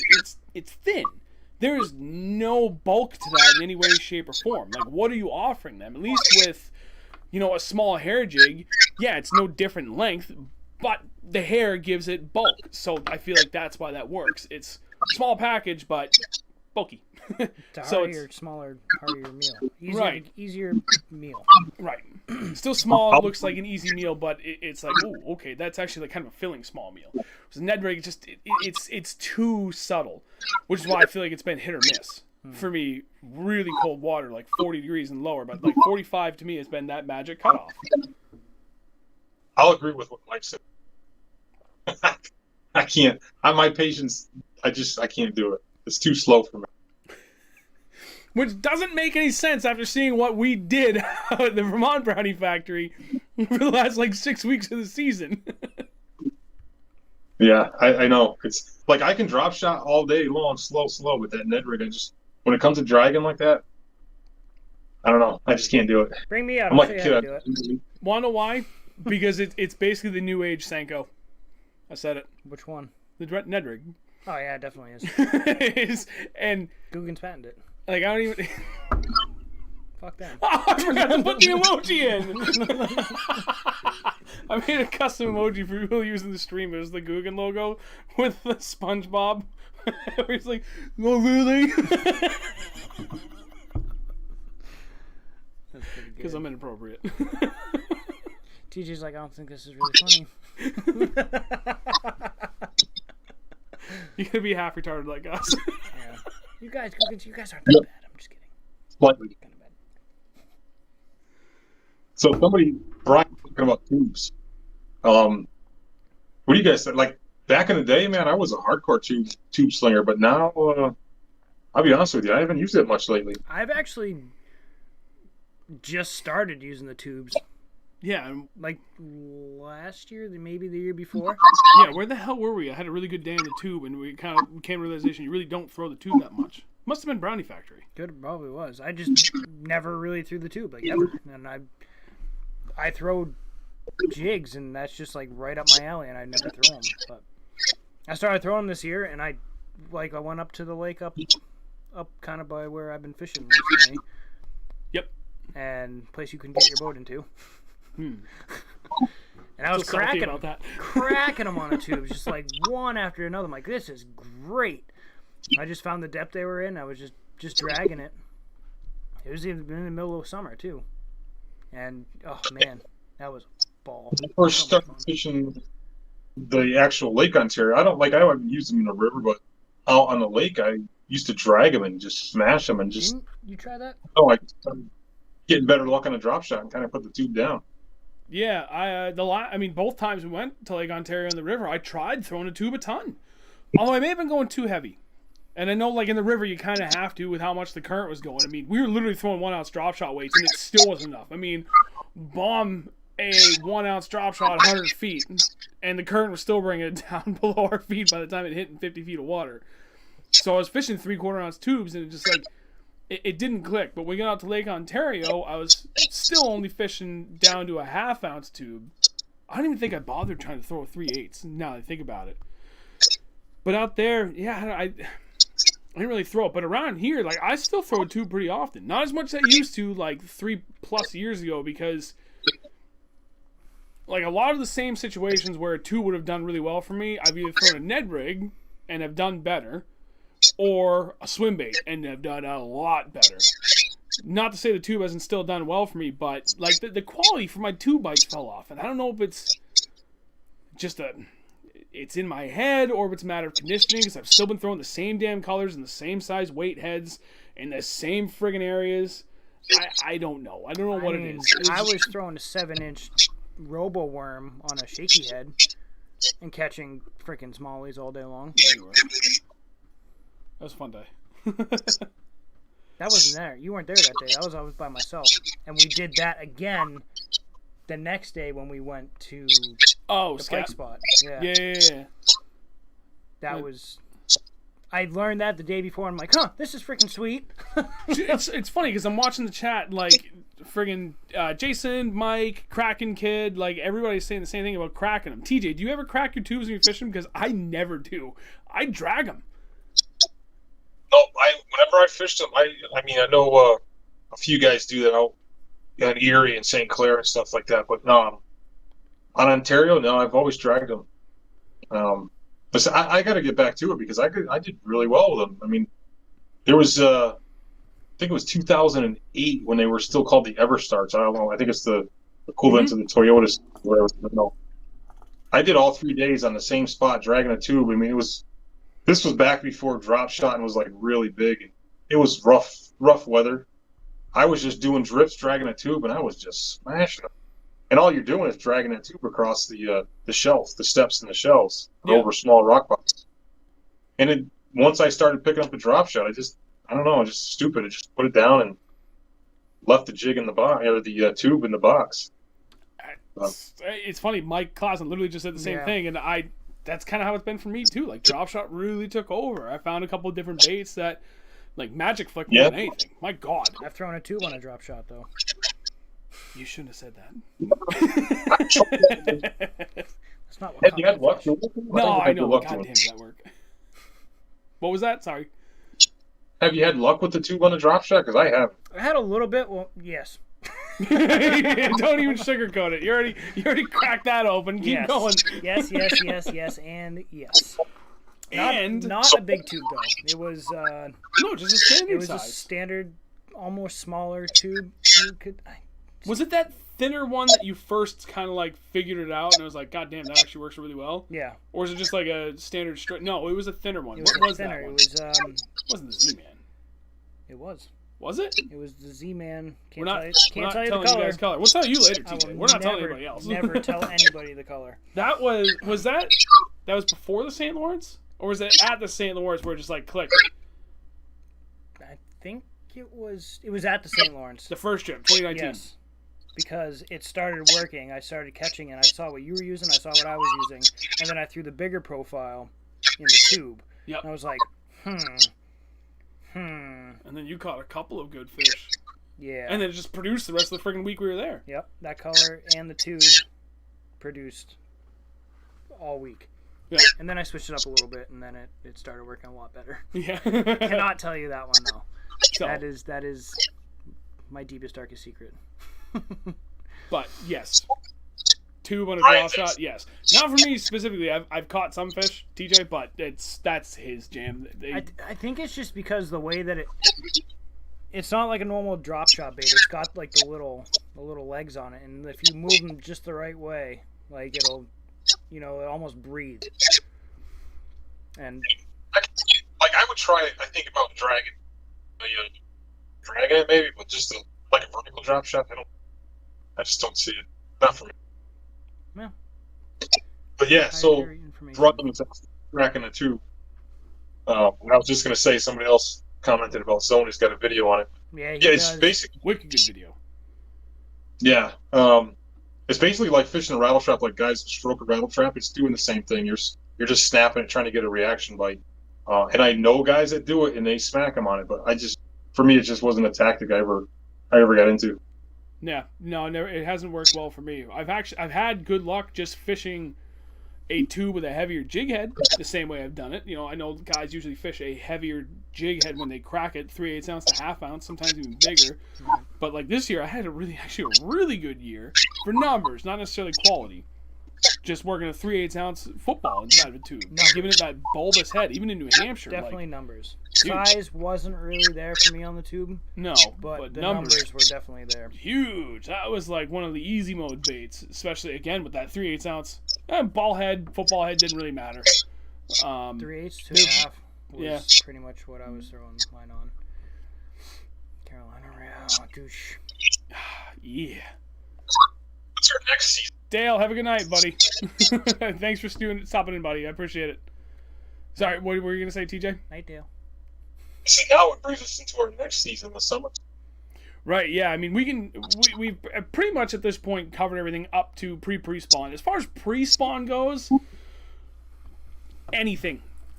And I've had some magical days even burning, and I mean burning, like on a 6.3-to-1 ratio, a 5-inch swim bait, burning it back and just boom, stops dead. Yep. Jerkbait, Ned rig, tube, drop shot, doesn't matter. Yes, that we didn't get to talk about that. That's why I brought it up right at the end. That's right. Sorry, and that even goes back to the pre-spawn that we were talking about. And that was Brownie Factory. That thing lit it up. You set that jerkbait. Give it a second. Wait for it. There it is. You crack this thing off rocks in pre-spawn on a windy day. Game over. That deflection is huge. Yep. That's like pretty much my money bait in the spring for largies and smallies. If you're going for either of them, you just got to find the right color that they want to hit. Something that's going to stand out that they're going to smash. And you will catch fish. Yeah. Mustache Bassin, thank you, buddy. Appreciate it. Have a good night, sir. You've had much more luck with the square bill than I have. And TJ, you had actually brought up square bill too for pre-spawn, pre-spawn. Yeah. I always have one put on. I'm gonna keep that one a little secret. Yeah, I was gonna say you're a bad liar. So 1.5 KVD, without a doubt. Just a handful of colors, sexy shed, maybe like a black splatterback, and just chuck it in line. You can't go wrong. Yeah. So I stop, and if I feel rocks, I usually crack it after. I feel almost like a jerkbait right after I get through a rock, so it kind of darts away from the rock, like something's trying to get away from something, and then I pause it for about a half second. Yeah, I've had good luck with it, especially on the really rocky, like the long tapering points that have the rock piles on them. You get that square bill around those rock piles, and it's lights out. Yeah, it looks lights out. You never do it so hard, you almost feel like you're snagged until you start getting those head shakes. Right, it does. Absolutely does. It's funny because he just said 1.5 KVD, and you have a bomber out, but it was the 1.5 KVD. I know it was. If we're gonna out everything, one last thing that nobody mentioned yet that I've tried, I haven't had great that's success. That's why I grabbed it. But we didn't talk about it. Was that red lipless? I've seen some shit, boys, with how smallmouth react to that red. It is insane. And this is like down into the low 50s, upper 40s, up to like mid to upper 50s. When like you're really kind of at the last window before they start getting into like, all right, I'm looking for and getting to start to fan out beds. I almost think you can get red that. is insane. I almost think you can get that bit. Probably even down to mid 40s for I think smallmouth. even into 50s. Oh yeah, no, 50s absolutely. 50s, 60s. I bet you could get smoked on that thing. Just it's not one of those baits that you would want to be throwing right there. I mean, I'm not saying you wouldn't want to, but There's Mike. Sorry, Mike. He's sad we brought it up. My bad, bro. Hey, we're not from up where you are, so chill out. It's. Hey, I did a grab on my last trick, all right? So, I think you saw it. I know you did. You commented on it. It's, dude, like 2 days, and like I know it's a color that has worked, and I've been working it for years, and I've had moderate success. It's just I've got this lack of confidence in lipless baits for myself lately. Last few years, which is weird because I had like a 5-year window where I lived for fishing those. I had great success, but go out there and just conditions where like any one of a half a dozen other techniques should have worked really well, right? And you're seeing these fish, generally not a good thing when you're talking smallmouth, clear water. If you can see them, they can see you, but they're just not reacting to anything. And then as soon as you rip that stupid red lipless by them, you could be 15 feet off. They don't care. They just turn and beeline right at you. It's nuts. It's the most insane thing I've ever seen. There's something about a red lipless crankbait that is just killer in the pre-spawn. That cold craw. But even when you're moving it. That red cold craw. Those freaking craws move fast in the cold. Yeah, that's true. Crawling it, bouncing it, dragging it, whatever, dude. They freaking love it. That was the last one I really wanted to bring up. Do I want to talk about this? Because we talked about jerkbaits, and actually... I mean, I kind of guess it goes without saying. When you get warmer water, you can work everything a lot faster and have good success. Do I want to talk about that? Do you? I do. Do we want to save it for when we have David on? We'll save it for when we have David on. It's a jerkbait. It's a very specific color, but it's a little more specific to a couple of different ponds because of the bait fish and the colors on them. They're drastically different in this area. Don't know why. They just are. That's weird. It's very weird. But we'll move on. What time is it? Holy crap, it's 9:30. We're halfway through the season. We're halfway through pre-spawn. We're 2/5 of the way. We got like 3 more stages we got to cover. All right, right through spawn, because anybody that doesn't think spawn fishing for smallmouth isn't the easiest thing in the world, you're an idiot. Post spawn, TJ, where are you looking? What are you throwing? Yeah, forget summer.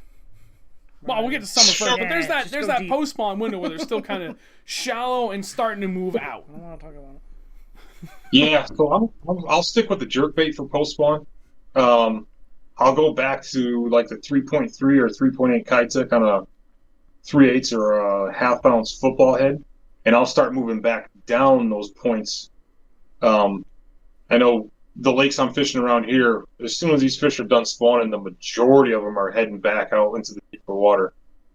You'll always have that population that stays shallow, but I would say most of them are going to head back out to start heading out to their summer haunts. They'll stay in that post spawn phase for, a good couple of weeks. But once that water gets in the, in the 60s and whatnot, they're starting to head back out, and they'll be active for a while. I mean, you can catch them out there, but it's that's a tricky time for me, to be honest with you. That's when I'll start picking up the drop shot too, big time. Yep. Yeah. And I'll throw a very shortly here on it. big time Tag, whatever. tag. Yeah. Yeah. Go ahead. Continue on that thought. Well, I was gonna answer Donk Swampies. If they have a 7-inch, use it. I think that was the one I was using, the 6 or 7. If you were using the ones I gave you, those were 6-inch. I bought Then those could have been 7. brown, green, and whatever the hell. Oh yeah. That laminate.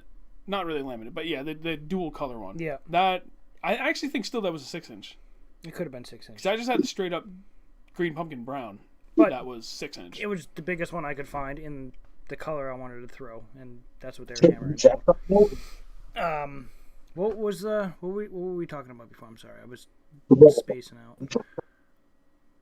What was that, TJ? Are you drop shotting those robo worms, or you doing them? I was shaky heading them in about 30 feet of water. Yep. Yeah, that's right. So that's like the Ned rig, man. I just boring. I can't do it. It wasn't boring. you can kind of power fish a shaky head though. If you move up to like a 1/4 ounce one, which for me is like kind of on the heavier side, for a shaky head, you can kind of fish that fast. And it was definitely post spawn, but I was moving it super slow, like it was still like like it was still colder water. Yeah. And then I was dragging it and they were biting it. Yeah. But they were biting it on the paws still. Yeah. But so Jason mentioned post spawn top water. That's something a lot of guys overlook. Yeah. Well, I mean, you all see the for the Bassmasters up here on the Champlain. That top water bite for smallies on northern Champlain can be out of this world if you're in the right spot with the right bait. And you're talking immediate post spawn? Yeah, there's a window. It'll go all the way into July. I've seen it go almost the end of July sometimes, and they'll come out of deep water and hit that thing. Yeah, well, look, see how it happened this year when the elites are up there in July, and I bet you a lot of those guys will be doing top water, and they'll smoke them. The only it's crazy. Because I bought this, and I wanted to. This is the Vision. Jesus Christ! That mic has gotten you like 30 times tonight. What the hell is this thing? That's the popper. I forget. Yeah, the what Mega Bass popper, whatever. But I bought this specifically for one pond. Well, not specifically one, but I bought it for that weekend to use at this one pond that I go to for smallies. And I was in 32 feet, and I was marking fish all on the bottom. I didn't mark anything that was suspended. And something came up and smoked this thing. I didn't catch him, but he hit it so hard the thing must have gone 4 feet in the air. And I was just like, well, I can't do anything now. The thing's gone. But it was cool. It was definitely cool. That now going back to the live scope, that would be an awesome technique to watch on the live scope. Oh, right. Get out. That would be incredible to get some footage of that, of those smallies coming up and rocketing after that top water. That would be freaking sweet. Because like I've read so many times that smallmouth will even come up from 25 feet down to slap a topwater. I have no way of verifying that where I'm out fishing and when they do hit, but I don't disbelieve it. If you have live scope pointing to the right, right your topwater bait, you'd be able to verify that. Yeah, that would be pretty cool. I'm gonna hang out with you today. That's honestly the only place I'll fish top water for smallies is on Champlain. I haven't had good luck doing it in other places around here anyway. Oh man, I think we're getting off topic kind of to an extent, but my best luck I've had with topwater smallmouth has always been on Squam Lake or Winnipesaukee, but that's more like getting in closer to summer pattern when I really start relying on it for smallmouth. But now I don't even bother because there's so many freaking rock bass out there that it's kind of a joke. Yeah. But when I do, I keep it simple. That's why I put that out. Yep, I like you're gonna talk about just a white or a chrome spook. And I'll use a couple different sizes, and that's it. You know, like I've got the big boy, and I've caught a few fish on that. I was trying to troubleshoot the stream, so I don't have a ton of baits out because I just asked Andrew to grab what he could while I was trying to set everything up. There's another one that I have that I even doctored up a little bit. It's chrome sides, blue top, which whatever, the top doesn't really matter. But I colored the belly of it orange, and that has done really well for me. It's almost kind of like a sunfishy kind of color that I made it look like in the end. Which one? I think I know what you're talking about though. Yeah, dude, where is that case? Next to your feet. Oh yeah, look at that. I just left everything out next to his feet. Hang on, it's right here. Yeah. One of the other things I really like too, that I've had some success with, I have that one, is that baby bass. Again, the big one. And a subscriber of mine put me onto that. It's not something that I really wanted to use. Oh, I'm not going to touch that because that's Travis's go-to, so I'm not even going to bring that up. Oh yeah, It's that guy. So it's blue top, kind of like yellowish sides, a little bit of red on the gill, and then I use a Sharpie and I colored the belly orange. I don't know how well that can be seen on the stream. Sorry guys, it's the best I can do without getting like behind TJ in the stream. But like that right there, and that's the Super Spook Junior. Like that has been by far my best topwater producing bait, specifically for smallmouth. Well, it's usually like the average size bluegill, too. So. Yep. Oh, there's another one. It's kind of, it's basically the same thing. Where did I just put that? Yeah. It's just like the other one has almost like a teal butt on it, whereas this is just blue on the top, yellow on the sides. It's like almost like that sexy shad color, and then I just threw a little red on the belly. And that's another one that's produced really, really well for me for smallmouth, for topwater. A lot of noises.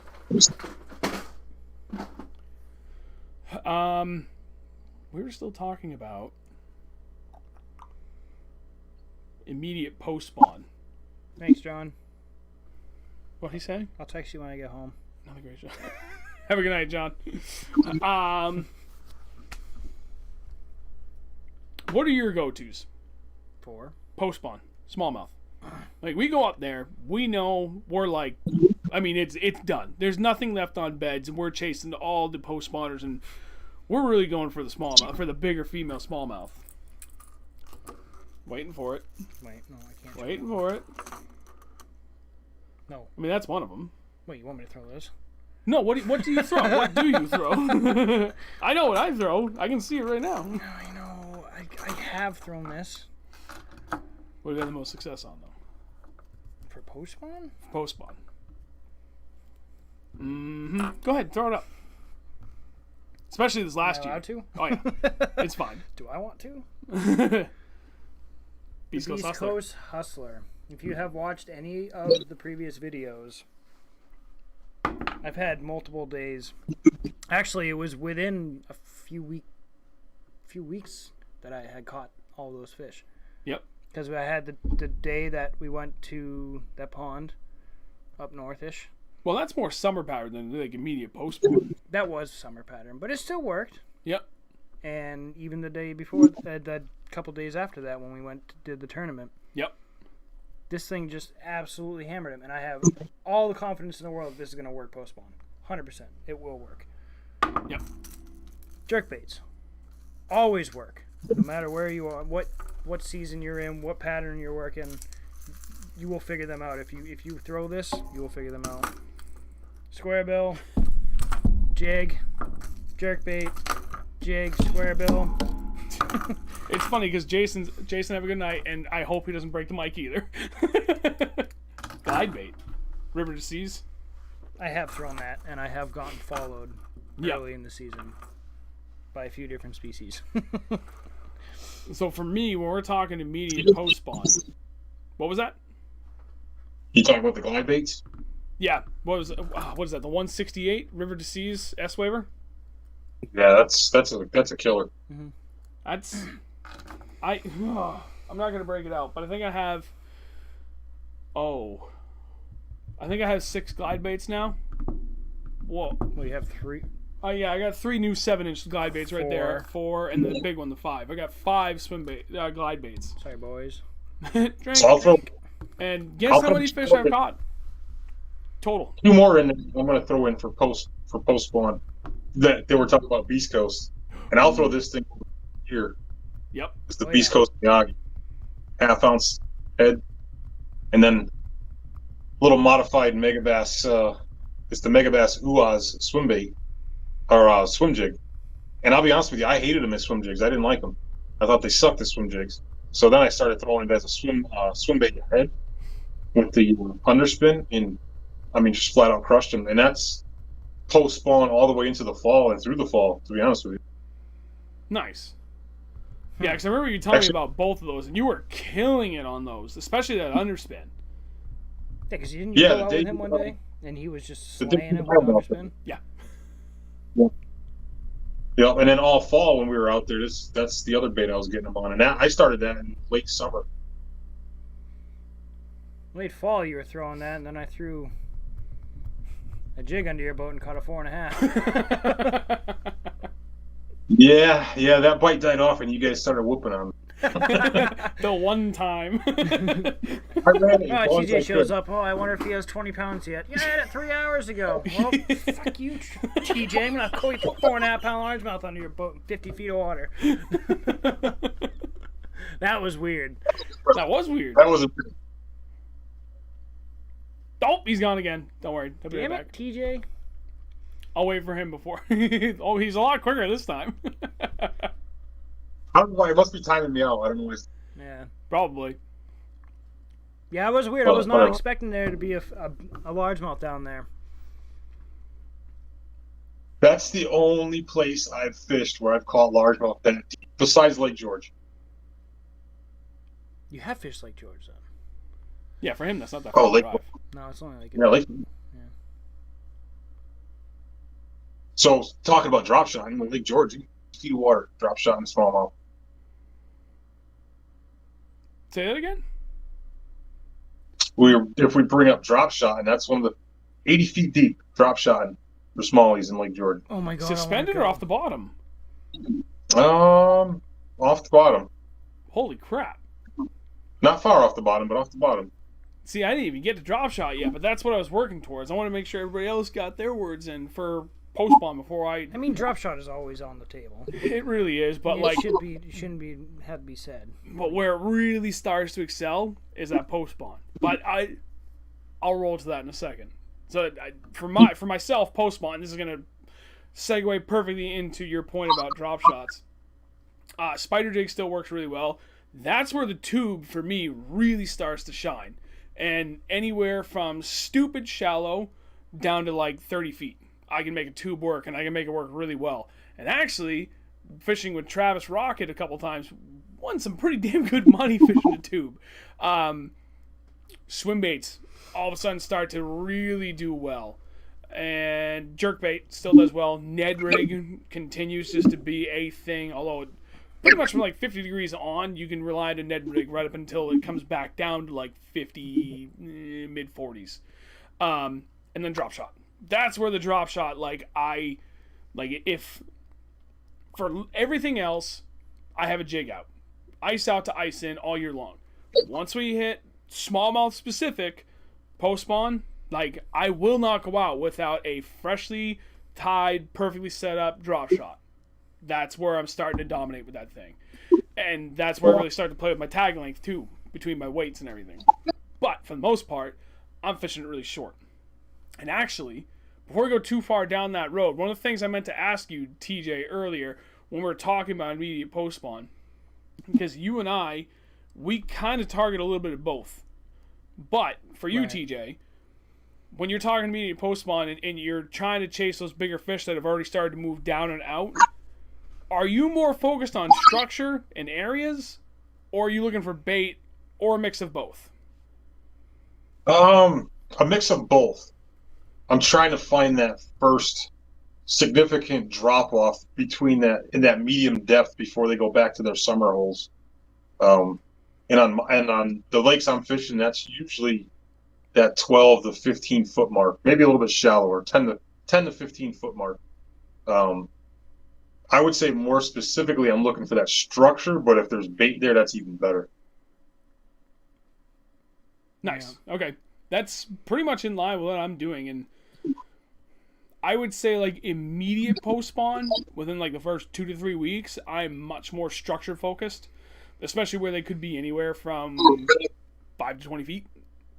And I've had a lot of days where a lot of them have been like in that 5 foot range, and I'm catching them on like tubes underneath moored boats or the actual moorings for the boats. God, that's a money spot right there. Especially if you're in like kind of a sandy area, but as soon as like the chain, moored boats, moored boats, sailboats.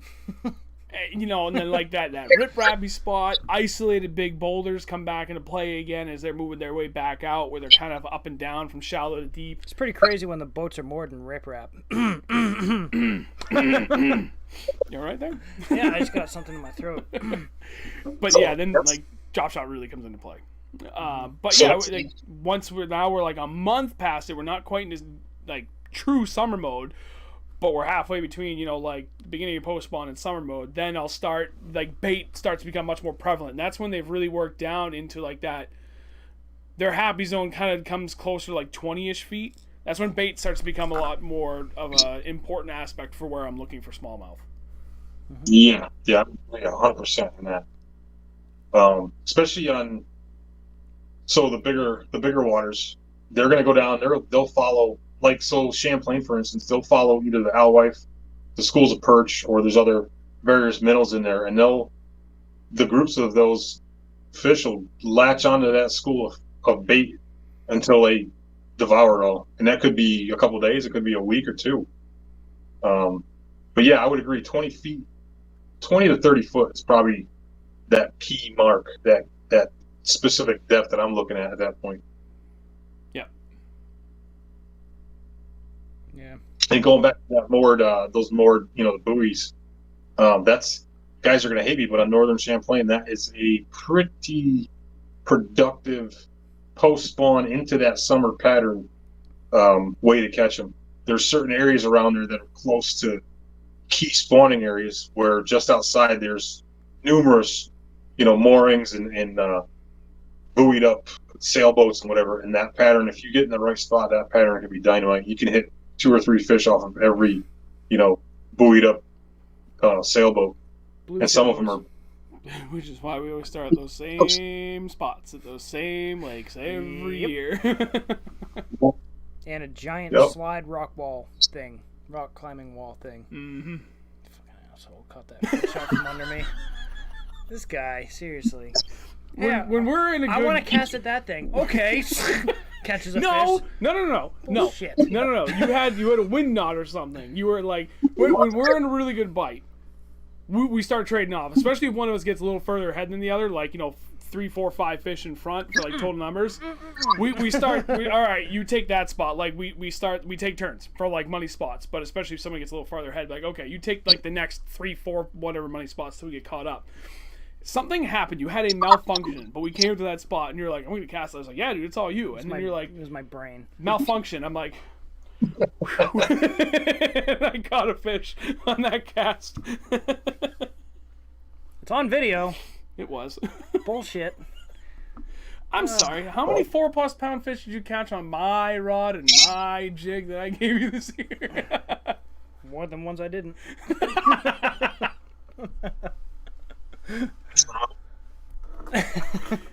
We have a very love-hate relationship. I love to hate you.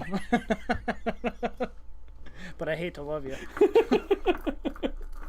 Jeez, that just made a mess. Sorry, you were talking about moored boats on Champlain? Yeah, see, this is where we learn something.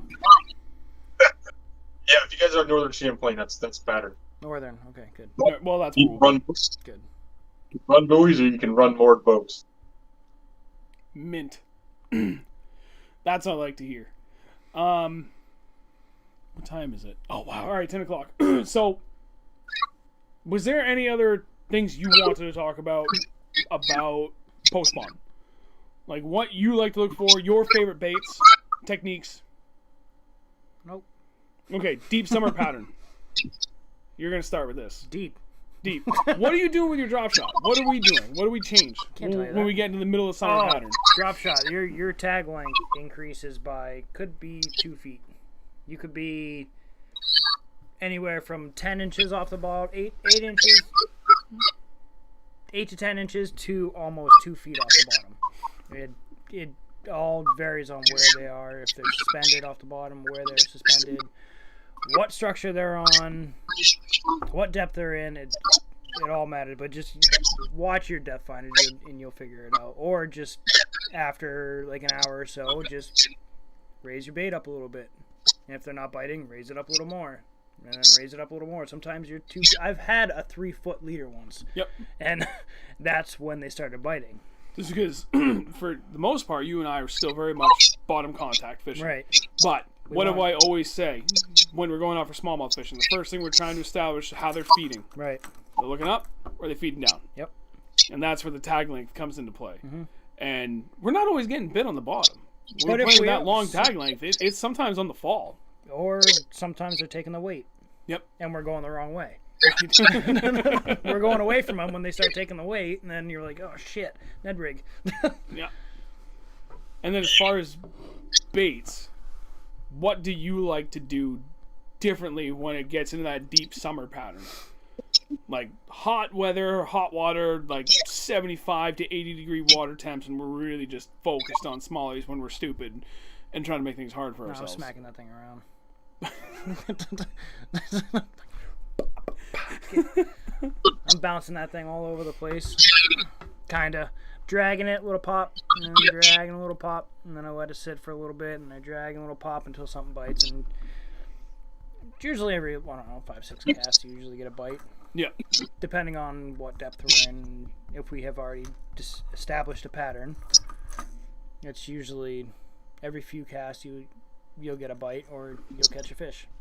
Yeah, we usually do pretty good for a mix of both like video game fishing our fish and just like, okay, we've seen them, we've marked them, but we're not actively marking and targeting them, like video gaming them up. We just know they're in this area, and we kind of fan cast around and still pick them up doing that. Right. I mean, if we got the 360 going, you see a rock pile, not necessarily going to throw right into the center of Andrew, it, but 80 feet that way. okay. Oh, look, another fish. That's literally how it goes, though. Look, no, there's a rock pile 100 feet that way. Okay. Got one. Sorry, go ahead. I forgot what I was going to say. I was saying something. I was in the middle of something. You're still talking about deep water, smallmouth, fan casting for them. Right. Okay. Tag So you length. got the 360. Like, well, you've got the expensive live scope. You can just see what the hell they're doing. We got the 360, which is still pretty expensive for a lot of people. Don't have that, but you can see where the structure is, and you know where the rocks are. And but if you do find a rock pile, I'd like to start on the outside of the rock pile and work my way in. Because if they're not gonna like what you're throwing to the center of the rock pile, they're just gonna fuck this, I'm out. Yep. But you work from the outside, you work into it, and then up on top of it, you'll find out where they're biting, and if they're gonna be hiding in the rocks, around the rocks, on the rocks, under the rocks, well, whatever. You'll find them eventually. Now, I'm curious to know how you, TJ, go looking for, like, midsummer. We're talking, like, deep summer pattern, not water depth when I say deep, but, like, middle of the summer, water's at its warmest, the air temp's at its warmest, and the fish are generally at their hardest to catch when it comes to smallmouth. What do you like to do most, and where are you looking for them? So once summer hits, I'm strictly fishing Ontario and St. Lawrence River. I'll spend my summers up there fishing for them. So Yeah, we know. for me personally, that can be some of the hardest days of the year to get them, especially when you get those flat, calm bluebird skies. I've struggled. So I'm looking deep. Years past 20 to 25 foot, but now I'm finding 35 to almost 60 foot. I'm looking for them.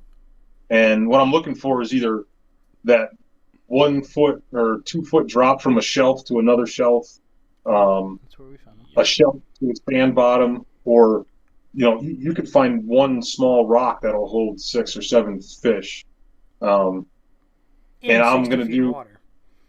in 60 feet of water. Yeah, In it's 4 knot it's current. crazy. Yeah.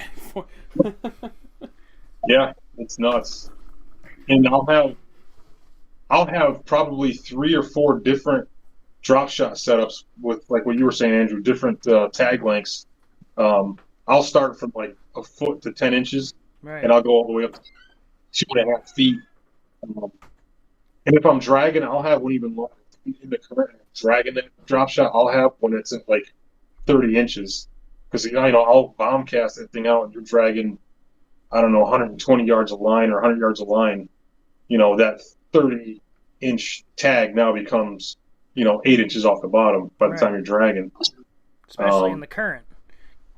Oh, especially in the current, yeah. And I'm even up there. I usually go between 3/8 and 3/4 ounce drop shot weights, depending on where I'm at. If Yeah, I'm out in the we're lake, using- I don't think we went anything less than geez, we may have started with 3/8, but I think we went straight to half and then to 1 ounce, so 3/4 and 1 ounce.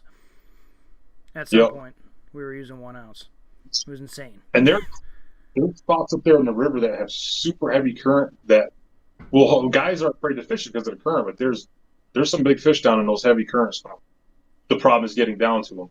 Right. I mean, that's where we started throwing those 1 ounce weights when that current picked up on that current break, and then right after it, I feel like on the surface, I feel like it's going to be a lot more crazy of a current. But if you get down below it, because that current break starts deeper, not on the surface. So if you get down into that, I feel like that's where those bigger fish are going to be. It's very deceiving too. Like you'll cast out there, and by the time it hits bottom, your line's already almost back to the boat sometimes. Oh, yeah. Absolutely. We were throwing, 60, 70 feet upriver, and then having it come down to us, and then it would be right below the boat on the bottom. It's insane. So that deep summer pattern, I usually stick with 3 setups. It's going to be, I'll have numerous drop shot setups. I'll have a heavy, usually a 3/4 ounce or a 1 ounce Carolina rig setup.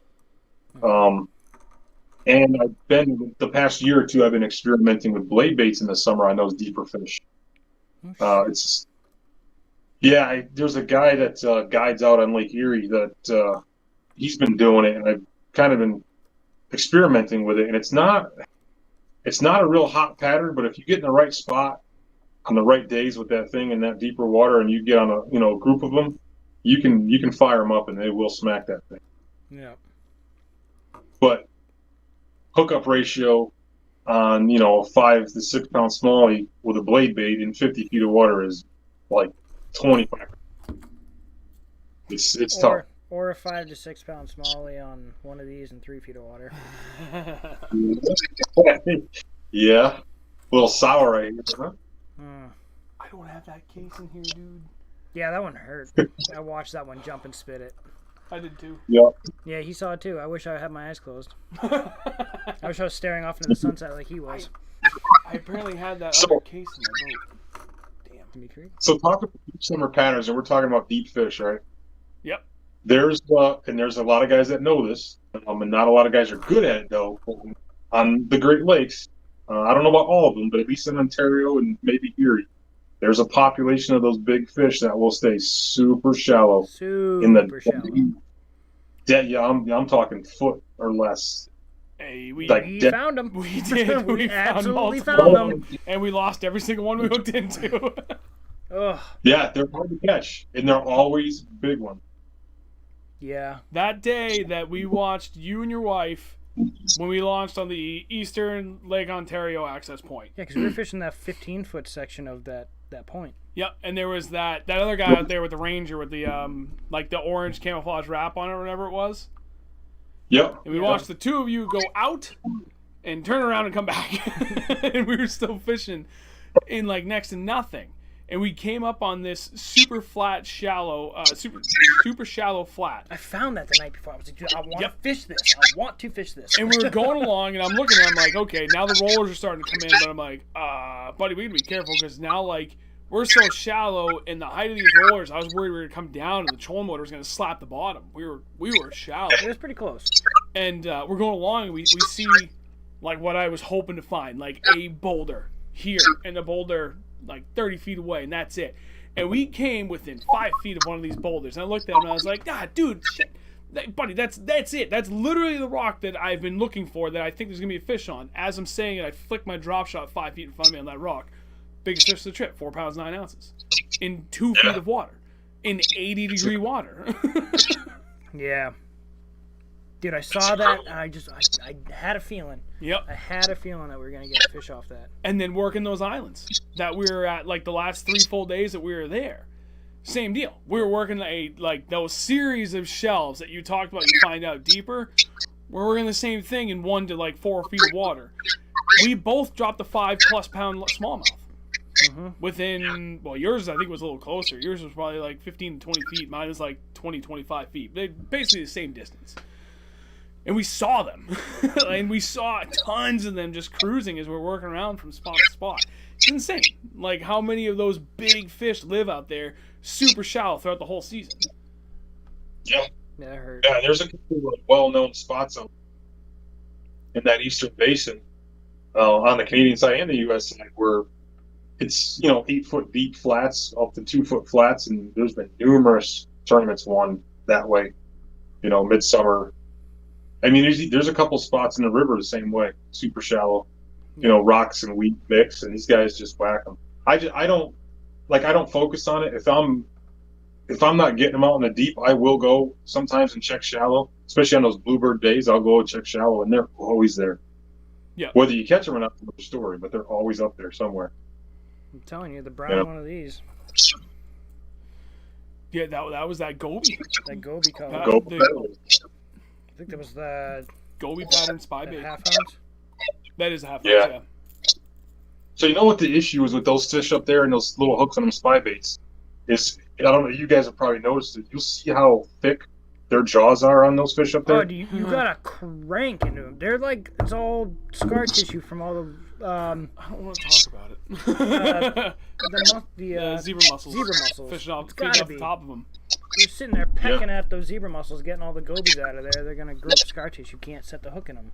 They won't stay in. Yep. You almost need a really hook.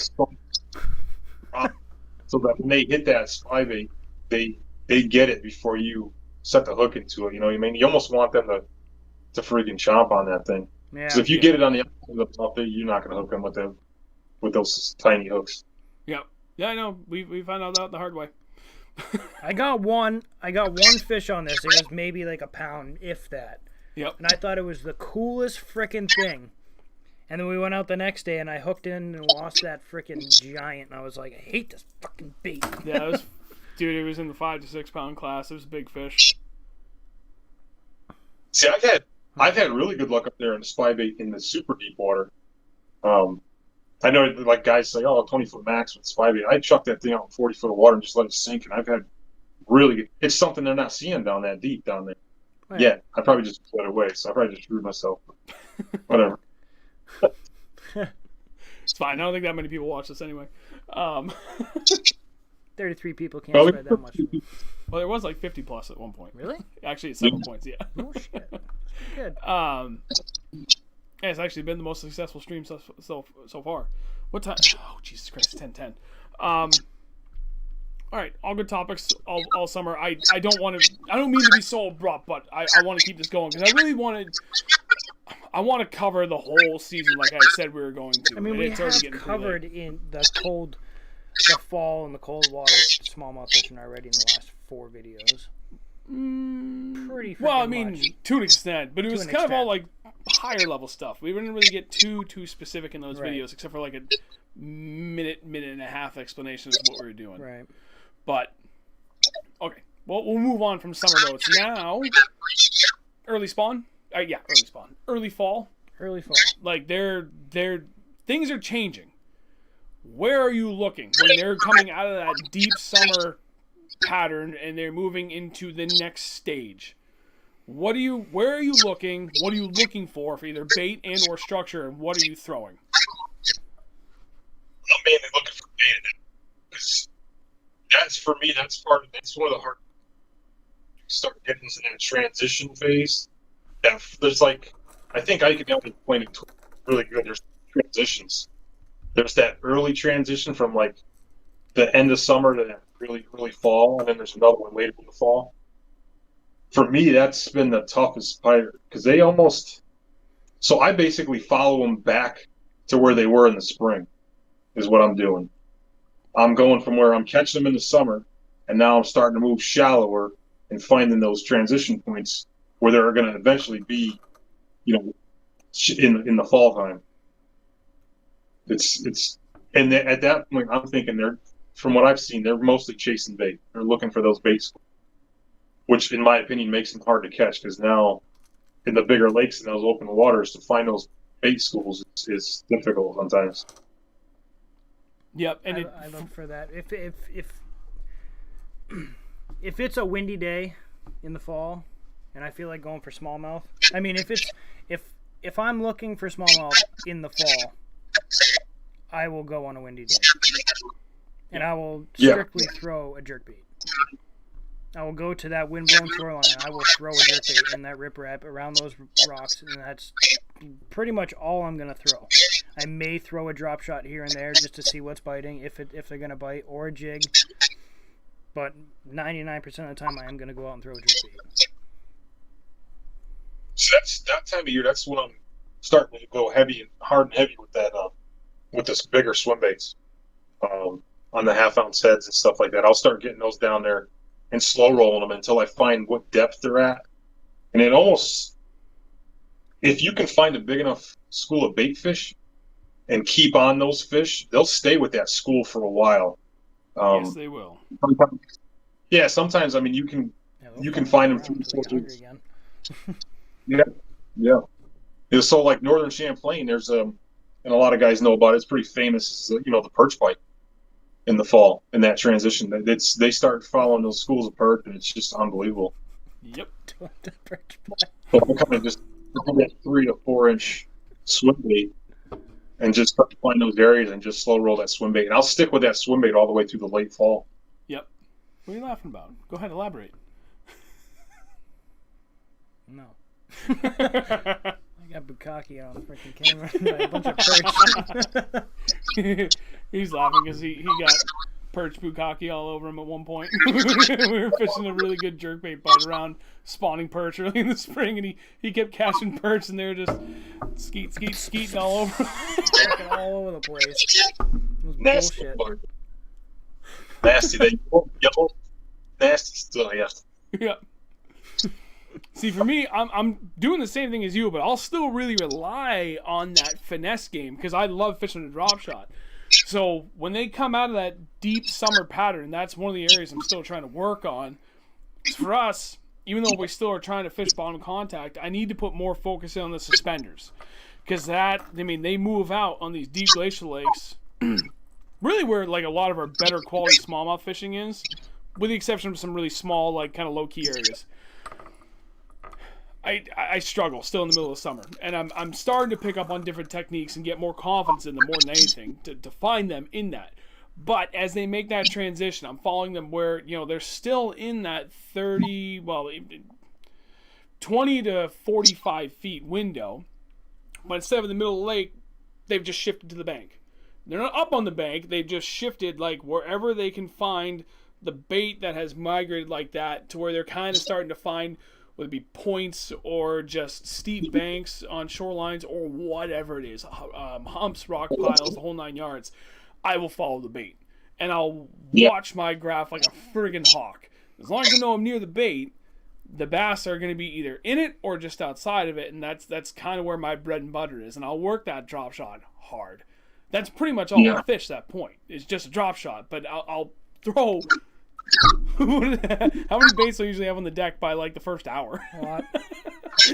I'll have everything out. Nope, it's not that. Nope. 26 rods, none of them. Yeah, I mean, I'll have that drop shot from post spawn all the way out into the fall. And then another one, I'll go back to that Mega Bass Uaz, that modified underspin thing I was throwing. Yeah, that was good.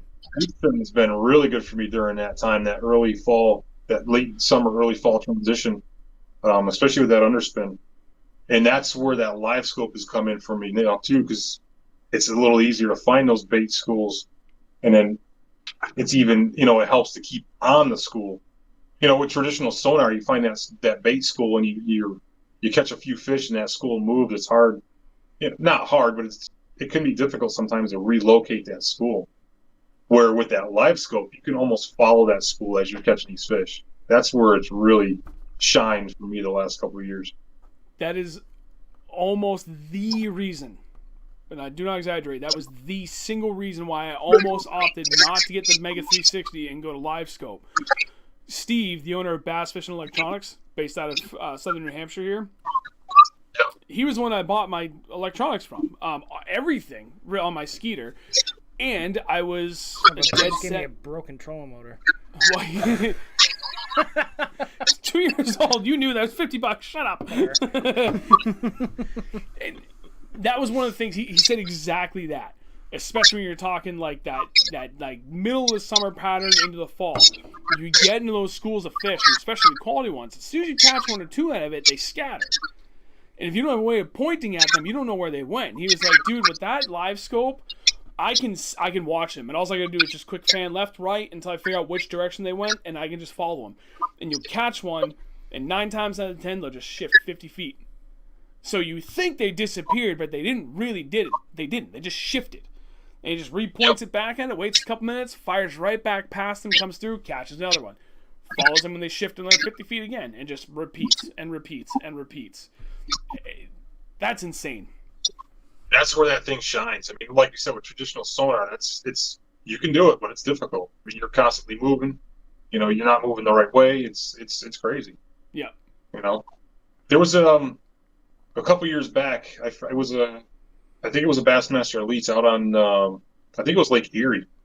One of the Japanese guys ended up, I don't know if he won it or he did really well on it, but that's what he was doing. He was finding those suspended schools of smallies over like 80 feet of water. They were suspended up in like 40 feet. And he did it for, I think, the whole tournament. Every day he went out and relocated them. And they were 25 pounds a day. Yeah, I remember watching that. That was insane. For the life of me, I can't And that remember was, who that was. live scope. He was doing that with 2D sonar like years ago. Yeah. David, flukes?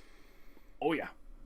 Anytime you're in a condition where a jerkbait is going to work well, you better have a fluke thrown on too, because it's just a more subtle presentation. Even though the fluke is bigger than a jerkbait in most cases, at least the way I fish them, the ones that I like the most, thrown at like, oh man, how much of this do I want to give away? I like throwing it on a heavy gauge. Yeah, I guess not. A heavy gauge 3/0 to 4/0 hook, almost like a superline hook, like something you'd want to use for like pitching and flipping. Because there's just enough extra weight in that you can fish the whole thing weightless, but it still sinks at a decent clip. You can still get a good cast out of it. Right. You know, you can use like a really thin. Right. Exactly, TJ. You can get that thing to dance, to do really what you want with it. You can go to a traditional, standard gauge, 3, 4, even 5/0 hook, depending on what size fluke you're throwing. And it just is kind of like a Senko, but it can't quite get it to do what I want it to do. But if I go to that one of those Superline style Gamakatsu hooks, it's just a little bit heavier, and then you can really work it the way you want. And it falls at a relatively decent clip too. Yeah, dude, like I've been having a lot more of a largemouth than smallmouth, but weightless fluke for smallies when the conditions are right and they're up a little bit shallower, money, absolutely killer. Yeah. Even better, you can do that donkey rig, the double fluke. That's an awesome thing to throw. That's still something I've never tried throwing, and I need to, because I always thought that you couldn't do that in New Hampshire, but you can. That double fluke rig, where you use a like a drop shot and a neg rig. No, well you can do that too, but specifically it's. Do you use a 3-way swivel for that? Oh. So I'll use 2 swivels. So I'll take a swivel like one of those pro power swivels. Yep. Yeah. I'll just slide it up on the line so it free floats on the line. Then I'll tie another swivel. So now you've got one swivel tied to your main line. Oh, yep. The other one's just sliding on it, free sliding on it. And then I'll do like a 12-inch leader and then like an 18-inch leader. So and as you're jerking that thing, they're crisscrossing. It's insane. I've seen. If you find a smallies it's insane. It's awesome. So do you have like another swivel up top to stop the sliding? No, just slides freely. No, I mean you could put a bobber stop up there a little bit, but I just let it float. Huh. I've seen. And I'll do it. I didn't even get a bite on that one though. Huh? I guess you would feel it. Oh yeah, you would. I'm assuming it's gotta be just like a jerkbait. It's gonna stop. Yeah. And I'll straight shank. I'll use a 3 or 4 straight shank flipping hook, so it's an exposed hook like a swim bait hook. Oh yeah, okay. That makes more sense. Yeah. But that's worked well for me on Champlain, and actually from midsummer, if you get up on those flats in the midsummer and then into the fall period, Yeah, you get in the right spot and they'll smack that thing. Nice. Sounds like a fun bait to fish. We should do it now that we know we can. Now that I know I We can. should just fucking throw full A rigs in New Hampshire. Fuck it. He's I a can't. I'm cop. going for my guide license. Just kidding. I can't get in trouble. Oh yeah, hey, congratulations on passing your test, dude. That's awesome. Thank you. I'm sorry, Sean. I hope you're still here. I did see that in the chat earlier. I didn't get to address it. Hey, that congrats. Hey, I thanks. haven't said it in person yet. Dude, that's not easy. No. You know what one of my questions was? Let's diverge a little bit away from smallmouth and talk about this. How many species of snakes are there in New Hampshire? 128. What does that have to do with fishing? Here's another one. Was I right? I don't know. There was 5, 7, 9, or 11. I think was the 5, 7, 9, and 13 or something like that. I bet guessed there's 7. 9. I had no idea. you Why the get hell would I right? know that? I don't know. They don't tell you. Why not? They just tell you what your score I want to was. know that. I know. Then another question, and this one kind of chapped my butt because it's one of and same thing that I ran into last year. Right? There's a lot of, in my opinion, opinionated questions they have on there. Like, what is the ideal or what was it? What are the best conditions for throwing topwater? And it was sunny and 70-degree water, cloudy and 70-degree water, rainy and 60-degree water. I'm like, All of them? all of the above. D was none of the above. I'm like, what the fuck kind of question is that? Yeah, just don't throw topwater ever. You're a freaking idiot, you know? All of those conditions, we've slayed it in topwater. So like, and that's one of the questions I had to pass to get my freaking guide's license. Like, there was, out of the 50 questions, there was probably 10 or 12 of them that were along that same vein, where they kind of want to know. I would have wrote in my own answer. Right, where they're kind of like, to me, it Who's seemed like writing they were these freaking gauging your fishing knowledge, right? Well, what the hell is the point of the test? Are you trying to decide how good of an angler I am? And if so, then it should be very species specific. Or are you trying to test me on safety? Make sure that if I bring somebody out in the woods to go for friggin' trout, backwoods, bushwhacking in the White Mountains, I get them out safely. Which is it? You don't get to pick one or the other. Or you don't get to pick both. To me, it should be one or the other. Again, if you're going to ask people specific angling questions to test their knowledge, you should know what they're targeting. I'm pretty good at getting people out of sticky situations.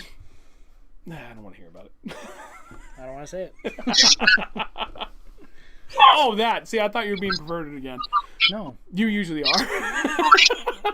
But No. yes, you are. You're very good at getting people out of sticky situations. Slippery. And wet. And that, yeah. See, it's being perverted It again. was cold. Sorry, what did you say? So I'm not gonna. No. His wife's listening. Thank you, Kotu. Sorry, I diverged to that. I still have the oral exam that I have to pass in a week and a half. No, he's got that. A little over a week. See, there's the perverted side. Anyway, all right, we've covered everything. We've gone into the fall. Let's talk tail end of the season. So now we're talking like we kind of talked the fall transition. Now we're talking like that wintry cold transition right up Like it's into like ice out. almost ice in. You go this time. Ice in. Not ice out. Did I say ice out? I'm You sorry. said ice Ice in. So where do we like to go and what do we like to throw? We're going to lake. I'm not gonna say it. Yeah. 50 feet. Tiny swim bait on a jig head. Boom. That's all you need to know. That's worked really well for us this year. But it Yeah, wasn't what true. we always did. No, I know. Although last year we started doing the swim baits too. We did. And even the year before was like 2 years ago was really when we first started dabbling in it. And that worked great. Yeah, but we were throwing this more than anything before then. Dude, you just can't beat a spider jig. Like I said, Wait, where is it? ice out to ice in. That's my number one. Until this year. Then what he's just said a minute ago, the small swim baits. That's become my number one. That's been my number two. I'll take that back even. The small swim bait's my number one. Silver Buddy's my number two. Yeah, I don't touch Spider those. jig's number three. But anyway, beyond the swim bait and the spider jig, what else do you If like you to want throw? to throw these, go ahead. I ain't freaking touching them. TJ is gonna wax eloquent about those in a minute when we Oh, get to I his know. turn. He's just gonna be like, do this, do that, do this, lift, set the hook. 6 pounder. 6 6 pounder. pounder. 6 pounder. No, I really like the way that that little swim bait on the jig head work this year. Very Yeah, you well. guys What was that? I witnessed. You guys cracked them on that pretty good. Yeah, it did work very, very well. And it wasn't just that spot. Like I said in one of my videos, dude, we made that work like everywhere Pretty much everywhere we went, we could get for like 8 weeks. we could get at least Jesus, I don't know. I think the smallest. I mean, we did get a few small fish, but average size had to have been 3.5 3+ pounds. Yeah, easily. Yeah. It was insane. Yeah. Insane how good I that know. worked. There was a couple of days out there where you guys outfished me hands down with that. I think there was only one day we really outfished you. There was a second day where we all like were pretty well toe to toe. I don't think you were Yeah. very far behind us. Yeah. But that pattern, yeah, you guys, that was a good pattern. So I was basically I wasn't doing the same thing, but so I'll go back to that blade. Once that water dips below 50, I'll start chucking that blade all the way until it freezes. What size and and what that- color is your go-to when you're talking 50 and below, and continuously climbing down as we get closer to ice in? My go-to is going to be silver. I do a little bit of modification to it. I mean, I won't go crazy, but I'll either add one of the treble hooks with the spinners on the VMC hooks, Yep. Yeah, I've seen or those. or I'll do a feathered, like a orange or a white feathered treble. I love the feathers. And 5/8 to 3/4. I like the heavier version. I want to get it down to the bottom, and then I'll do my hops a little more aggressively, and as it gets colder, I'll just kind of slow up and make short hops. But that's put more big fish in the boat in that late fall winter period for me than anything else, hands down. The two 613s I got last year were both on the blade. One was in the early season, one was in the late season. To be And specific, then he's 6 pounds 13 ounces, not 6.13 pounds. 6 pounds 13 ounces, two of them In Vermont. from the same fish. Probably the same So- goddamn spot, same hump, same rock. I know where you're fishing. No.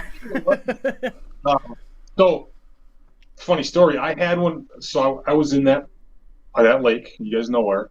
I fished it for weeks straight. In this one spot, this one day, I had one on that I think was a state record, and I thought it was a pike, and I goofed it up on the blade bait. And then the other pattern, which you guys know, is with that was really, I mean, incredible bite for me. I've never thrown these types of swim baits in that deep of water. I'm talking 40 foot down to 50, like 52 foot. And I was just slow rolling them. I'm using a 1/2 ounce or a 3/4 ounce head and just slow rolling them. And those smallmouth, I was watching them on the live scope come up and just crush us. They were coming up off the bottom 3 or 4 at a time and like competing for it. Jesus. That's And insane. I remember when you texted me and you said, "Look what he's been getting these fish on." I was like, Yep. "What the?" Because This doesn't even take into account the 7.5 pound largemouth he caught while he was doing all this fucking smallmouth fishing. Yeah, doesn't that weight just feel great? Yeah. Shit. That fish came out of 35 feet of water. You believe that? On one of the smallmouths. That's insane. 35 feet, bringing up Yep. 7.5. It's only 3 ounces shy of 7.5. But that was that bite lasted all the way until like right before it froze up. Our last week there, I was doing it all the way into I think the last time I threw this, the water temp was 37, and they were still not super actively hitting it, but they were still chasing it down and coming after it and getting. Did you go out This one way- more time after we were all out there last together?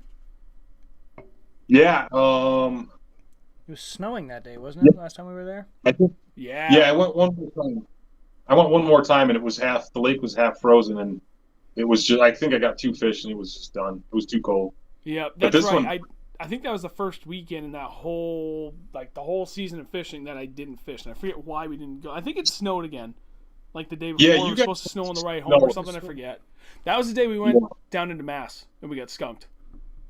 Yeah, Where the hell? and then we were transferred to Connecticut.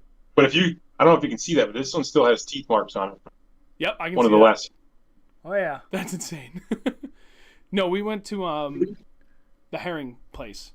I don't want to say the whole name out. I don't want to. Oh, when Mike When- got it When Goodman caught the friggin' 6.5. yeah, right in front of us.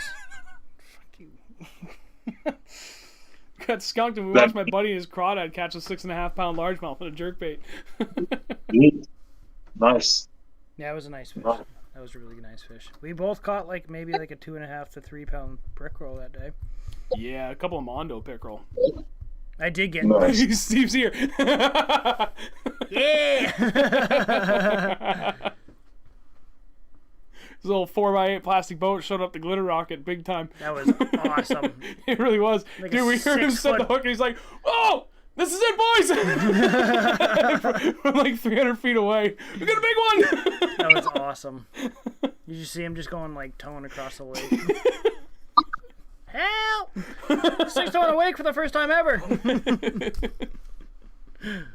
That was awesome. Nice. So where we It's at? this last cold weather period for me, this late fall, early winter was that was an awesome. That was incredible. That was probably one of the best parts of the season I had in years. That lasts like 2 to 3 weeks. That was the Yeah, best I've that was- ever had, and we've had good end of the years. Oh, yeah. Not just for smallmouth in general, but just fishing in general, but even specifically on our smallmouth outings. Yeah. We've done really well the last few years. We've put in the time, like Definitely put the time and the time in. effort. We've done our research, trying to learn and everything, and like we've very clearly progressed. But man, that last 4 weeks of this season was insane. It was like if we don't go out and catch a 4, at least a 4. Yeah, We're get to the doing point where we were something expecting it. Like, Yeah, if it's we're like, like, oh damn, If I we was didn't got catch like a a 4 3, today. if I got like a 3 3/4, be like, go back. Yeah. Let's try this again. That cold water bite is up here. I don't know how it is around the other places, but up here in the Northeast, that cold water bite for smallies is just fire. It's nuts. If you can stand the weather and you can find a pattern, it's incredible. You'll catch some of the biggest fish of the year. Bam. That was the big thing, was the weather, and how slow you had to fish. Like, I thought I fished slow prior to that whole stretch. We're out at the same pond you were at. Yeah. And then I learned slow. And even still, it's not slow enough, because then we went down to Candlewood and got my teeth kicked in both trips. I caught a fish both times, so I'm not going to complain Yeah, so did I. too hard.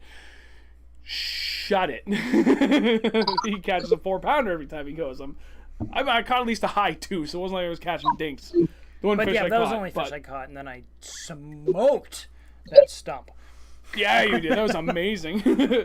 But like, I do like, for me, previous to that whole stretch, we're at that spot, your spot up there. I thought I was fishing slow, and then Yeah. we fished slow, 30 to 45 seconds of just chill. Then we carried that that marinate over a to the little river. bit. Same thing. Yep. So it works. This Yeah, isn't you guys had a couple of days not out just there. That like was the awesome. spot. Yeah, although that river's kind of like cheating. It's like shooting fish in a barrel to an extent. I mean, you still got to find the right spots, and bait and color do play into it. But it's Yeah. not like you had They a whole lot of absolutely do, options. because the last time we went up there, nobody was catching fish but us. Yeah, that's true. All right, I'll give us a little more credit. We were pretty good. I'll have to go out there with you guys this year and try that out, because that's yeah, not far you from me. absolutely should. It's fun. It's hard to get into the quality. Like, tons of 2s and 3s. Never broke 4 pounds Yeah. there. Close, but never broke 4. I did. That's interesting. You probably did. I got 1.4 out of there, I'm pretty sure. I think you're right. It was like 4 pounds 1 ounce. It was Yeah, like it was just over 4. 401 or But, 402 or something like that. It was Yeah. just over. but no, how many times we've been there now? Like A 10, bunch. 15 times, and Bunch. between for myself at In a least. week.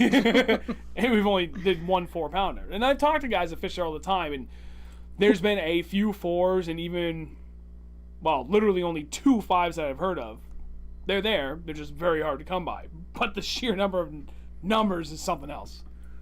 Yeah, you'll have to come down and get over there with us. It's a good time. Yeah, definitely. Yeah. That's fun. It's kind of Hey, like the think same about- thing as the other spot that you fish. You're kind of right on top of each other with everybody, but Yeah. they're all the same and they're all cool with it. It's a little bit more spread out than that spot, than Yeah. his spot. No, it definitely. But is. yeah, it's same concept, really. It's funny, like you think about all the stuff we talked about. And if you look at the patterns, the way these fish move over the year, they're basically starting out deep in the spring, moving shallow, staying shallow for a little bit, moving back out deep for the most part of the year, and then coming back shallow and then moving deep again. It's pretty simple. Once you figure out that pattern and how they move, it's pretty simple to find them. Yep. Yeah. One thing small, and you guys can agree, is if you're around them, 9 times out of 10 they're going to bite. Yep. Oh yeah. You know what I mean? At least one. If you're fishing to catch them, just move because you're not around them. You know.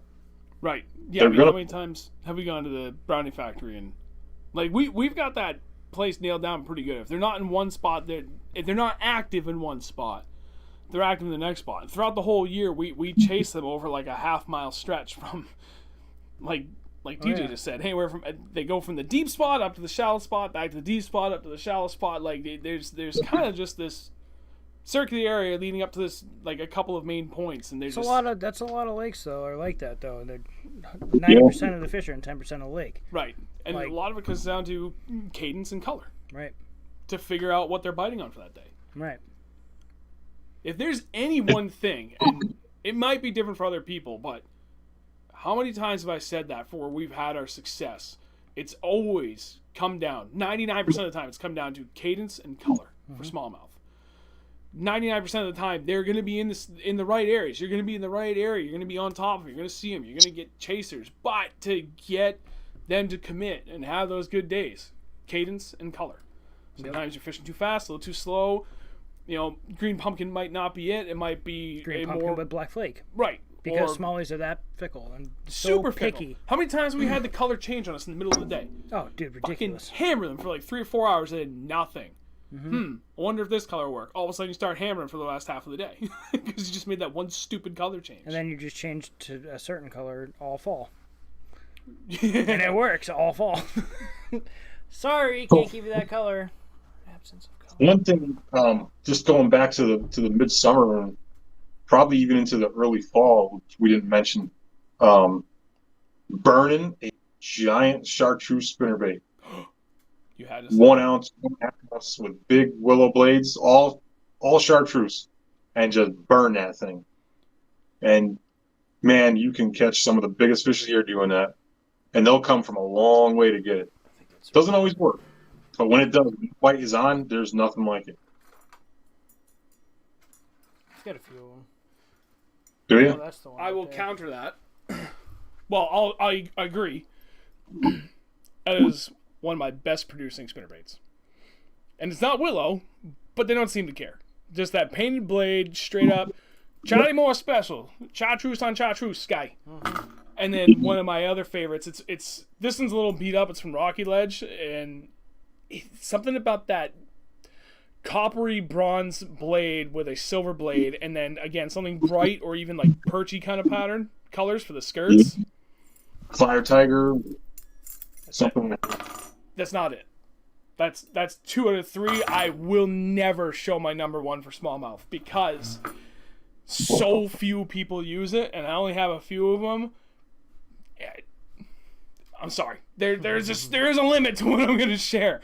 But yeah, dude, you're absolutely right. Like there's those windows where that spinnerbait is just insane, and there's a reason why I have this ugly, insanely bright all chartreuse because it kills it. Not just for smallmouth too, especially largemouth. My previous PB came literally on this spinnerbait color, size, style, everything. I'm pretty sure I actually. Is this it? Tell me this is it. This is it. I'm not even joking. I've had this one for 12 years. This is the spinnerbait that I caught my previous PB on back in 2009. That's awesome. Because I fish on such heavy line, I never lose spinnerbaits. Ever. They break on me. This one hasn't. I can't even remember the company that made this thing. But this one I had custom made by another guy I know before I started working with Rocky Ledge. Same thing. It is. Well, because I sent him a picture of this. I said, "Can you do this?" He said, "Yep." He made it exactly the same. He asked me to measure the wire and everything. Oh shit. I still have another bag of like 6 more that I haven't gotten through because I had him made 20 for me in one shot. It's like I never want to have to worry about buying these again. When's the last time you used this one after that fish? No, I use that one quite a bit every once in a while because like having that Don't throw like it. beat up look to it. I should hang on the wall to be You honest. should. Don't freaking retire that fucking thing. I know, but it's kind of nice having that like slightly beat up thing where it's slightly imperfect. Throw that Kind of one like at the every ground. other fit. Yeah, it just drags us across the parking lot Yeah, until it looks tie like it to that. your bumper and drag it for a half mile and fucking It's not a bad idea. don't throw that one ever again. Jeez. The first smallmouth I ever caught on Lake Ontario was on that pattern. Really? And Yeah, that's chartreuse? first time I ever went out there. I came out the mouth of the St. Lawrence River, Yep. went out to one of the islands, and I started chucking that big chartreuse spinnerbait and like 3 cast in. First 5-pound smallmouth I ever caught out there, and that was it. I was done. I was like a little kid in a candy store. I can't even imagine how hard those fish must fight on a spinnerbait. Oh my god. Because the fish here in New Hampshire fight like hell on a spinnerbait. And they don't live in current, not the ones we catch. No. I thought it would be wrong at first. Not He a hit it so 14-inch 2.5 pounder. 2 3/4 pounder. Whatever Yeah. that was. Even our 2 to 3 pounders will straighten out a spinnerbait. So I can't even imagine catching like a 4 or 5 pound like St. Lawrence River smallmouth on a spinnerbait. And it was on one of Jim's spinnerbaits, Really? Rocky Ledge. Huh. Yeah. I still have It is. from like 14 years ago. I was really bumming we weren't doing any of the expos this year because it's usually the only time of the year I get to see him. I get to make time to go see him at some point anyway. But yeah, I was missing being able to see him at the show this year. Oh shit. That's fucking cool. It's like almost the same thing. It really is. Yeah, the guy that had made him up for me, like it's funny because he was familiar with the company that made the original one. It's actually a pretty interesting story as to how that company folded. But that's another story for another time. But it was a local company, and I showed him. I mean, it's all pretty standard stuff. It's just hardly anybody throws those color combos together. That's all I wanted. Combo is just a solid color. Right. Well, everybody does some mix, you know. Usually they throw like a little white in the skirt with all that chartreuse. So they paint the white head, or the head white or something like that. It's different, but Yeah. Well, I'm going to tell you, I'm sitting here, and this, whatever scent these guys use on this True Bass swim bait is nasty. I bet. I love the fact you're still sniffing it. I'm sitting, it's like, it smells like raw milk. It's awful. Ugh. Dude. It's like, man, it's like, I know I took a shower today. Jesus. They work them. Willows. Fishing Mode knows what's up. Fishing Mode's also with Rocky Ledge, and he's a true diehard shallow water largemouth guy. Although he did smallmouth too, and he tried getting out of his comfort zone this year and going for more large, deeper water smallmouth. But we've talked a lot, and at one point he was like, "Dude, I get a nosebleed over 5 feet deep." Like he's a diehard shallow water structure bank beater. You got that depth alarm on 10. Yeah. All season I hate chartreuse. Oh, dude, you're missing out. No, you're not. You're right. Chartreuse is terrible. Don't throw it. Yeah, never throw it. Yeah. It never works. Never works. It's already almost 11. I know. So at this point, we've covered everything. We've covered the whole gambit as we wanted to. We may not have gone into quite as much depth for the later part of the season, but that's okay because that's not really the goal. I want to be able to cover everything. We cannot possibly cover. No, it's impossible. No, but we did what I wanted to, which was we spent the bulk of this talking about the most pertinent information, which is what's coming up next, ice out bass fishing.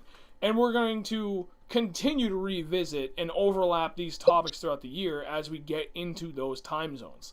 Where I know once we get into the middle of summer, we're going to have another live stream. We'll definitely have TJ back on. We're going to talk for 2 hours just about deep summer fishing for smallmouth. There's just too much to unpack even in 2.5 hours that we've been on right now. Yeah, we could stay on that the entire time. We could have spent this whole time just talking about ice out to 50 degrees. Yep. Or ice out to spawn, I should say. Sub 50 fishing. Easily. Yep. And Yeah. I do want to do that at some point.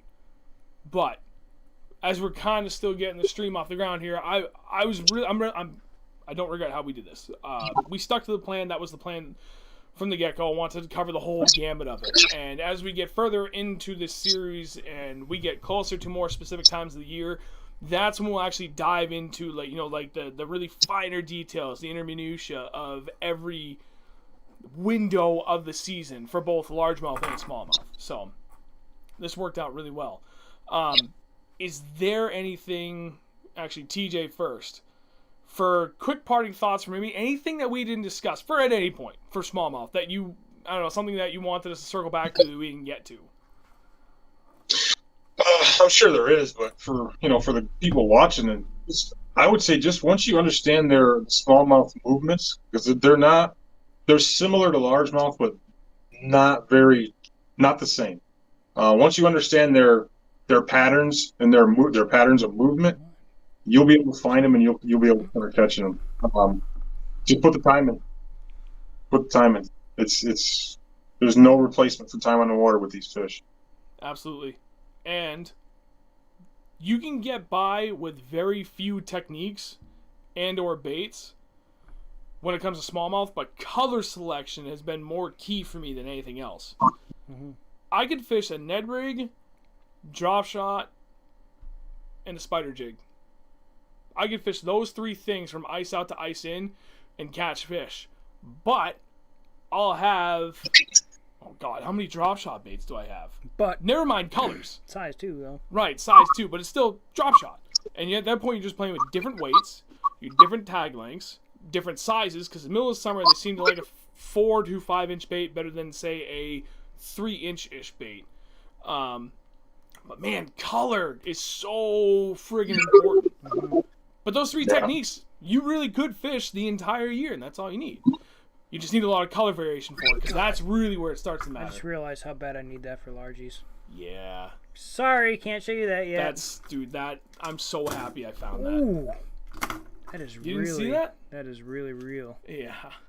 That is really the real color right there. Sorry. I would agree with that, Sean. It's keeping it simple. Like, for instance, my wife uses a few certain types of plastic lures all year. She just changes the presentation, and she catches them all year I know what on she those throws. sinks. I saw that. Yeah. It works. Do the she same makes it thing work. as I do. It's a secret. You can't release that one. No, that's staying that's staying under the radar. That's the one. Yeah. That's it. That's a ticket right there. Yep. I mean, we've been pretty open with everything that we like to throw. We've given up a lot of our secrets, but there's a certain extent, and I really hope people don't get upset by that, the fact that we're not sharing 100% of everything. We put in the time, and granted, we're not all like super diehard, tournament guys that are really trying to make it in that. So we have thousands and thousands of hours in investigating on what these fish want. And when you find that one thing that separates you from everybody else, that's it. Yeah.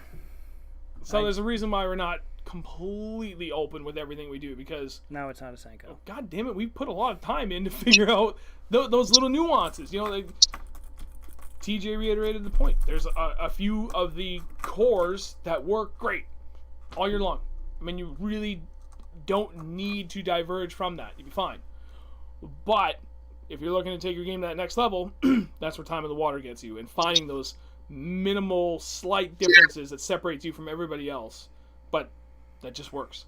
And you're just never going to figure that out without trial and error and time in the water.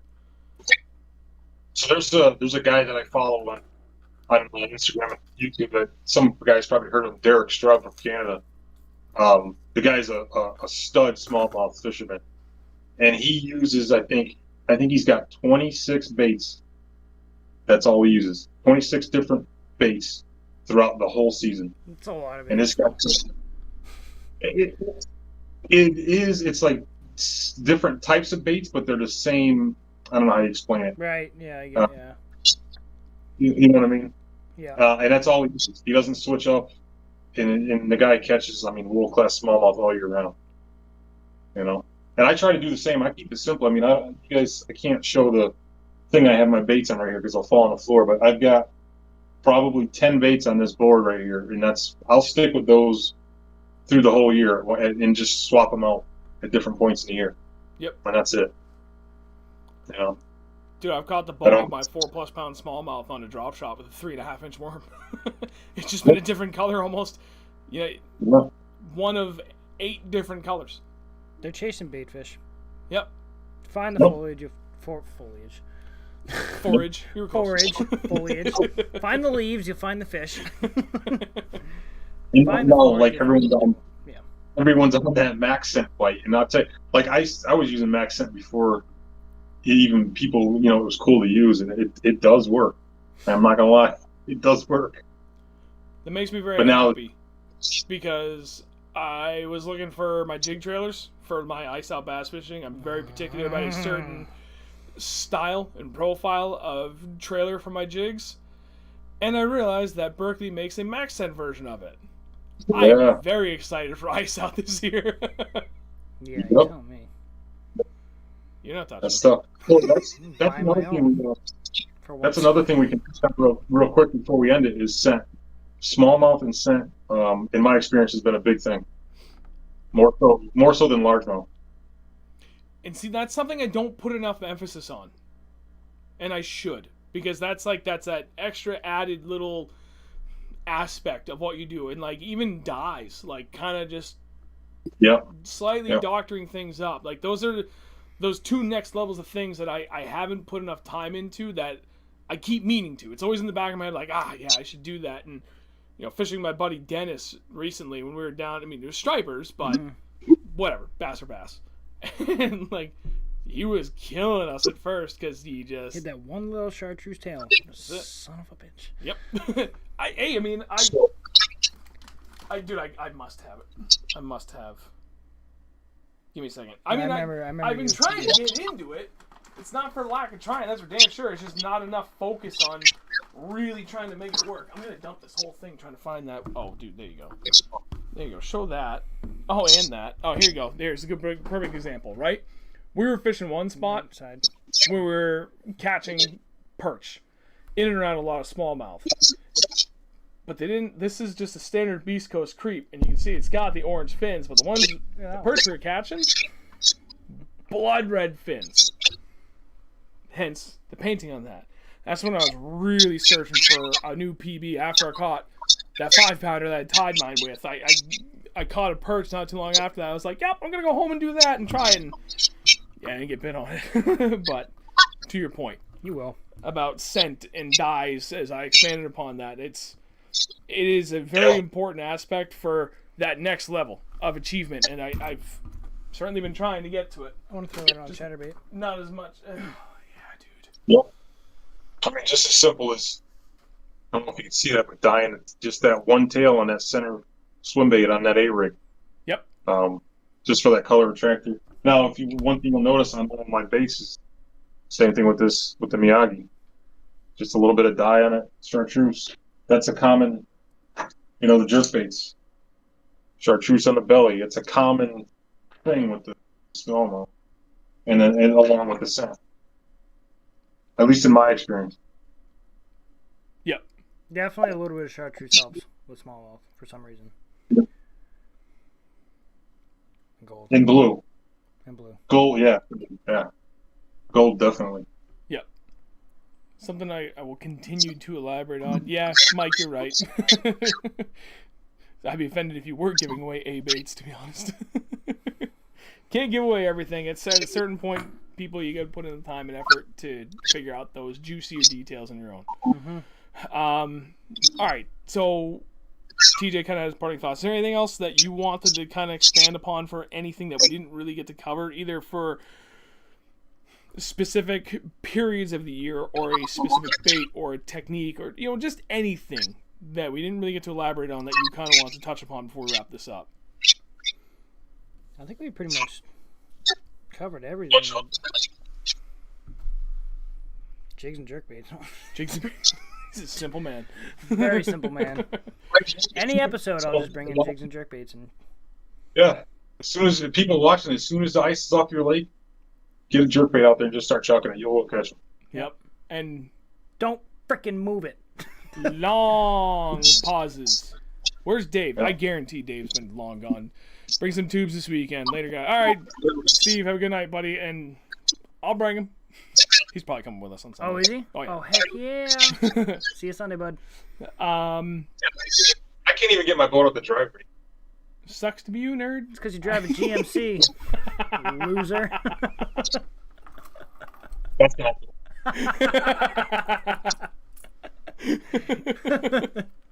And it's the biggest GMC I could find, and I still can't get it up.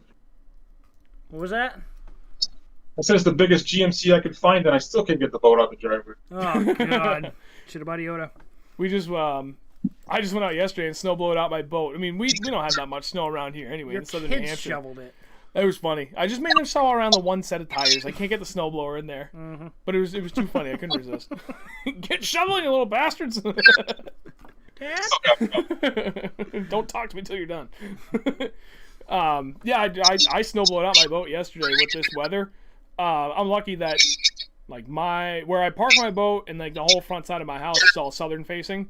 So the sun just beats the crap out of it. So any of that snow, as long as I snowblow it down to like close to bare, everything melts out. My whole driveway, like technically my yard where I park the boat, is already ice free. It's snow and ice free except for like one little patch. So should be golden for me when I go to pull the boat out Sunday. Head south. My boat's been washing all year. You what? My boat's been washing all year. Oh God. She's weathered. Yeah. So I think it's gonna wrap it up. I mean, it's already friggin' 11 o'clock. We've covered everything pretty extensively. You know, again, as we get further into the season, we get more into more defined windows. We'll continue to break down a lot of these topics much more specifically. But it was a pretty good night. Yeah. So thank you again, TJ, for coming on, man. I appreciate it. Go ahead and take a minute, talk about your Instagram page again, goals with it, the whole 9 yards, and plug yourself, buddy. Yeah, thanks, guys. This is awesome. Surprised we still got 27 people watching at 11 o'clock at night, but Right? yeah, check out Smallmouth Freaks on Instagram. My wife's also got hers of basketball fishing on Instagram. Like I said, if you guys got any questions about up here in the Northeast for Lake Champlain or the St. Lawrence River, Lake Ontario, hit me up, man. Send me a message. More than willing to help. I do fish tournaments, so I'm not going to give you everything, but I will help you out, man. I want to see people get out there and catch some of these world-class smallies. This is where you ask him, when you help out, you mean you're going to take us up to the St. Lawrence River for a long weekend, right? Like you're going to take me up to the St. Louis. Yeah. I'm not even joking either. Like, I know I couldn't get with you last year, but I already told the wife, I was like, yeah, as long as work doesn't have a problem with it, like, I'm gone. Because we're not doing a full week vacation this year. Specifically so I can do long weekend trips like this. I don't even care if it's one night. I don't even care who my boss is at the time. I'm telling him to frick right off. Oh, we got a big boat, man. Jump on in. We got plenty of room. I just want a shot at a 6-pound smallie. Is that too much to ask for? I don't think so. No, we could do that here or up there. We'll make it happen. That's true. It is true. I will be up at your special lake as soon as that place is iced out, by the way. I can't wait. I want to go there for Browns through the ice. Dude, Yeah, I'm already over ice. So am I. I got this one last there's some weekend. big browns. What's that? There's some giant browns, and I've heard. I caught a 9-pounder there on a blade bait last year. Holy crap. Yeah, I think there's a short video of it on my page somewhere. What? I'll have to go look. That's insane. Dude, I thought it was a bass. I was freaking out. I would have been freaking out too with a 9-pound trout. It's huge, huge. Oh man, I would have eaten that for days. Yeah. About 3 hours. All right, we're going to wrap this up. Thank you again, everyone, for chiming in, watching, sticking around. Greatly appreciate it. Kotu, have a good night, buddy. Tim, Brian, David, Kraken Kid, thank you for coming in, buddy. Appreciate it. Donk Swampy, I still love your name. Dude, I'm gonna get that tattooed on my ass. I'm not kidding. That is awesome. Donk Swampy. So, time to sign off. Thank you all again very much, especially anybody that shared it. I haven't been able to look at my phone since we started this. I've been trying to stay on point, but anybody that shared the stream in any way, shape, or form, thank you. This was by far and large the best turnout we've had for the stream. I'm going to attribute a lot of that to TJ showing up. Yeah. So, thank you all. Greatly appreciate it. I'm going to dip out so I can go shut the stream down. Andrew, wrap it up. Wrap it up. Follow my Instagram, okay?